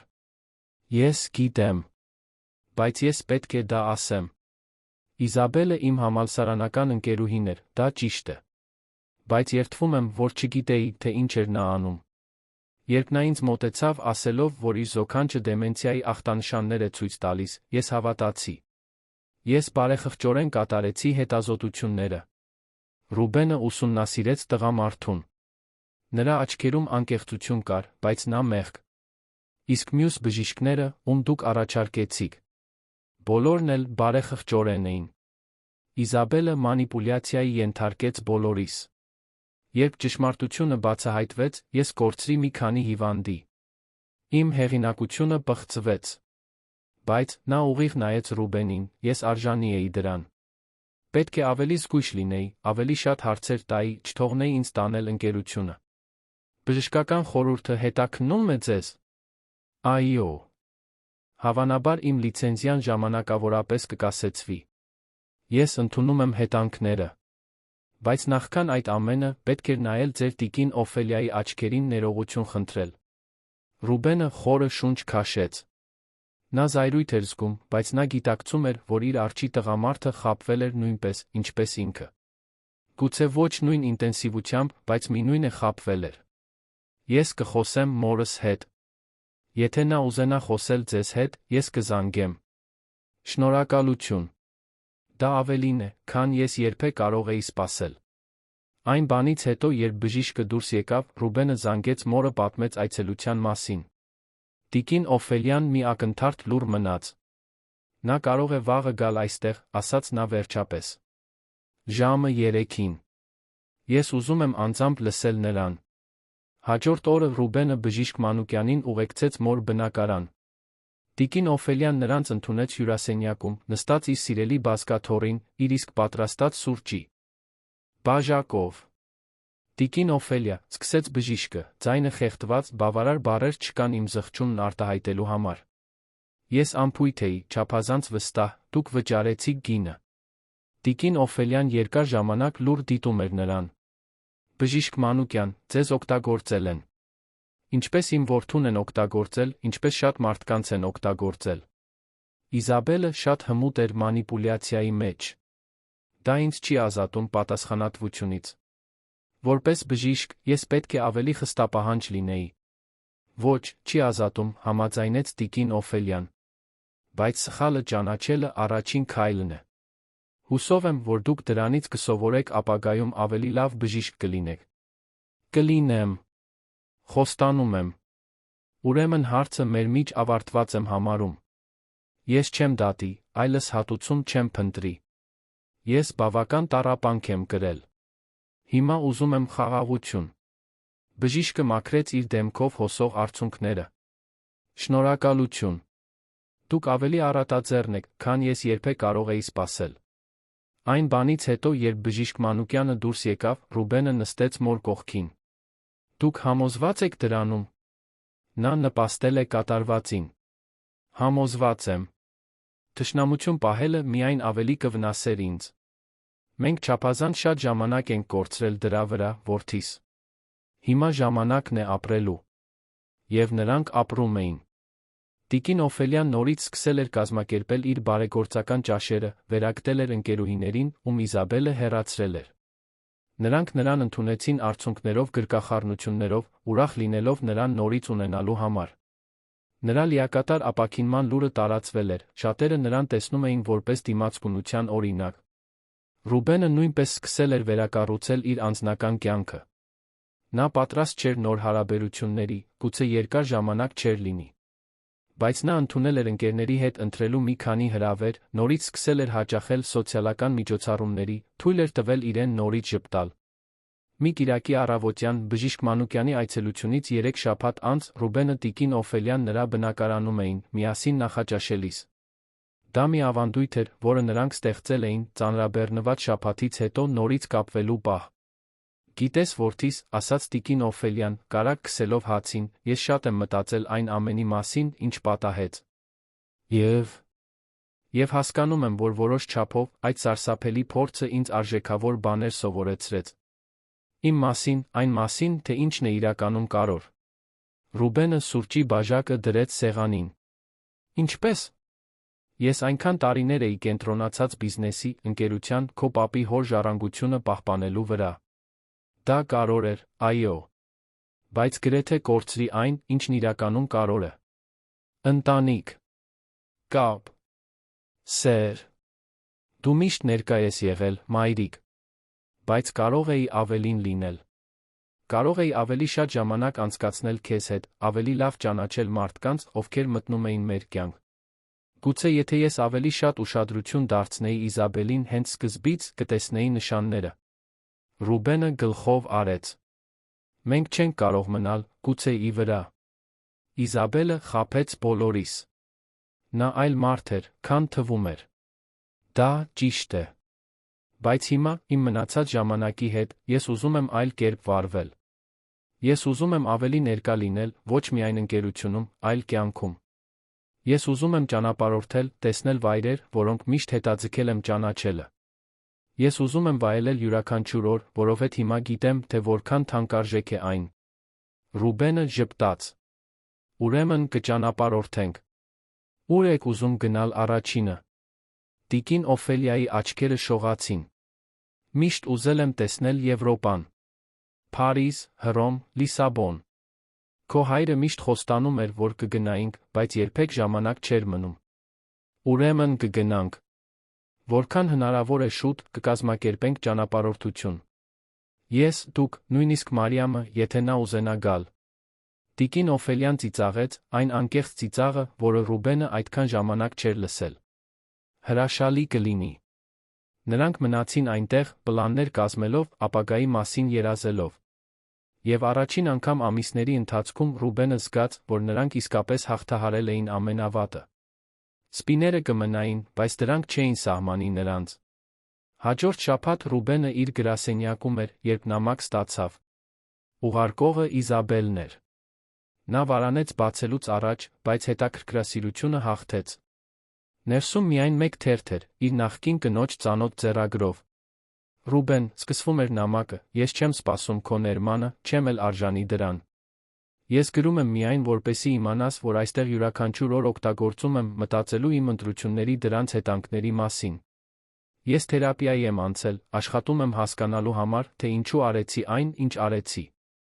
Բանտը ինձ մի բան տվեց, որը երբեք չեմ ունեցել ժամանակ ինձ ներսից նայելու, առանց շեղումների կամ պատրվակների։ Ես պարզեցի, որ ամբողջ կյանքս փախել եմ, իմ անցյալից, իմ պատասխանատվություններից, ինքս ինձնից։ Ես ուզում եմ, որ դու իմանաս, որ քո մայրը ինձ մի դաս տվեց, որը ես իմ հետ կպահեմ իմ կյանքի մնացած մասը։ Երբ ես եկա ներողություն խնդրելու, նա ինձ ներեց, ես հասկացա, թե որքան ուժ է հարկավոր զայրույթը բաց թողնելու համար։ Մի օր, հուսով եմ, որ այդ ուժի մի մասնիկը կունենամ։ Զգույշ եղիր, Ռուբեն։ Եվ խնդրում եմ, հոգ տար տիկին Օֆելիայի մասին։ Նա արտակարգ կին է, մի բան, որը ես չափազանց ուշ հասկացա։ Հարգանքով, Իզաբել։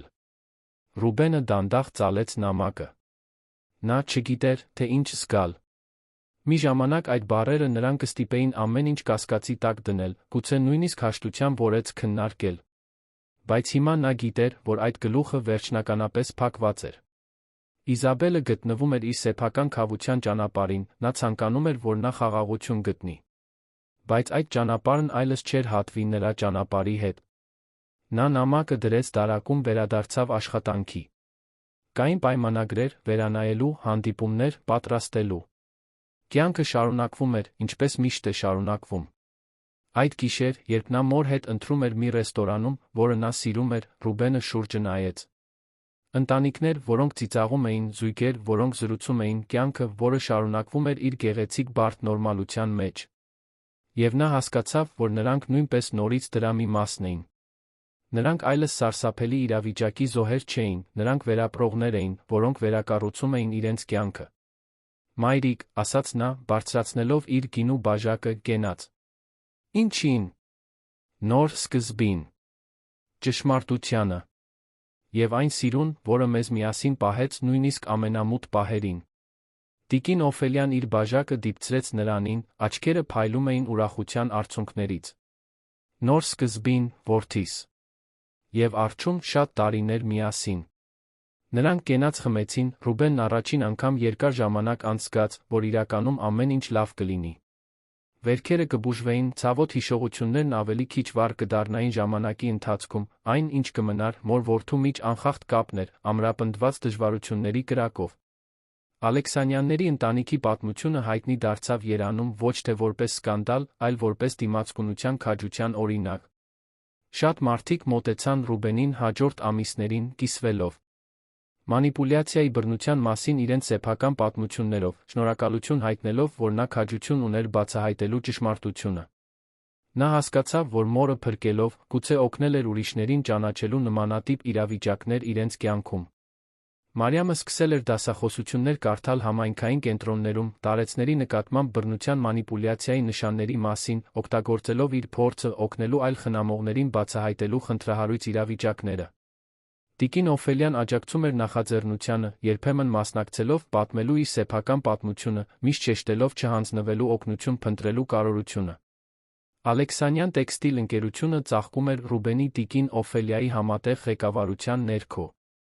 Նրանք ներդրել էին նոր կառավարման արձանագրություններ, ապահովելով, որ այլևս ոչ մի մարդ այդքան վերահսկողություն չունենա առանց պատշաճ հսկողության։ Թափանցիկությունը դարձել էր ընկերության հիմնարար արժեք։ Մեկ տարի այն գիշերվանից, երբ ամեն ինչ սկսվել էր, Ռուբենը իր բնակարանում էր, հին լուսանկարներ կազմակերպելով թվային ալբոմի համար։ Նա գտավ իր Իզաբելի ամուսնության լուսանկարը։ Նրանք երջանիկ էին թվում, ժպտացող, լի հույսով ապագայի համար։ Դժվար էր համադրել այդ մարդկանց լուսանկարում այն ամենի հետ, ինչ նրանք գիտեին հիմա։ Բայց լուսանկարը պատռելու կամ դեն նետելու փոխարեն, Ռուբենը այն պահեց։ Դա իր պատմության մի մասն էր, իր էության մի մասը։ Նա չէր կարող ջնջել անցյալը, բայց կարող էր դրանից դասեր քաղել առաջ շարժվել։ Նրա հեռախոսը զանգեց։ Դա տիկին Օֆելիան էր։ Որդիս, ես ստացա տոմսերը Փարիզ։ Մեկնում ենք 3 շաբաթից։ Ռուբենը ժպտաց։ Չեմ կարող սպասել, մայրիկ։ Եվ այսպես, ապագայի պլաններով վերջապես խաղաղության մեջ գտնվող անցյալով, Ռուբենն ավարտեց իր կյանքի այդ գլուխը։ Նա սովորել էր, որ սերը կարող է մանիպուլյացիայի ենթարկվել, բայց կարող է նա լինել այն ուժը, որը փրկում է։ Որ վստահությունը կարող է կոտրվել, բայց կարող է վերակառուցվել, գուցե էլ ավելի ուժեղ։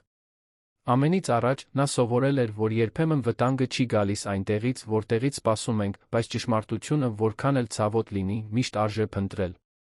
Եվ որ մոր-որդու միջ կապը, որը կերտված է սիրո մեջ փորձված է դժվարություններով, ամենաուժեղներից մեկն է։ Սիրելի ունկնդիրներ, հուսով ենք, որ Ռուբենի տիկին Օֆելիայի պատմությունը դիպել է ձեր սրտերին։ Քաջության, ընտանեկան սիրո մեր սիրելիների նկատմամբ ուշադիր լինելու կարողության մասին այս պատմությունը մեզ հիշեցնում է, որ մենք միշտ պետք է գնահատենք մեր ամենախոր կապերը։ Եթե այս պատմությունը ձեզ հուզել է, մի մոռացեք բաժանորդագրվել մեր ալիքին տալ այդ հատուկ հավանումը։ Մենք պատրաստել ենք բացառիկ երկացանք, նույնքան գրավիչ պատմություններով, որոնք ուսումնասիրում են ընտանեկան հարաբերությունների բարդությունները, սիրո ուժը, որը հաղթահարում է ցանկացած դժվարություն։ Դուք կարող եք գտնել այն, սեղմելով այստեղ կողքին։ Ամեն օր մենք ներկայացնում ենք յուրահատուկ պատմություններ, որոնք նշում են մարդկային ոգու դիմացկունությունը, ստիպում մեզ մտածել, թե ինչն է իրականում կարևոր կյանքում։ Մեկնաբանություններում թողեք, թե ինչն է ձեզ ամենաշատը տպավորել Ռուբենի տիկին Օֆելիայի պատմության մեջ, պատմեք մեզ, եթե նմանատիպ իրավիճակներ գիտեք։ Ձեր պատմություններն ու կարծիքները մեզ համար շատ կարևոր են։ Սպասում ենք ձեզ մեր հաջորդ բովանդակություններում, որտեղ կշարունակենք ուսումնասիրել այն հույզերն ու փորձառությունները, որոնք մեզ մարդ են դարձնում։ Մինչ շուտով միշտ հիշեք հոգ տանել ձեր սիրելիների մասին, երբեք չանտեսել նշանները, երբ ինչ-որ բան այն չէ։ Ջերմ գրկախառնություն։ Բոլորին։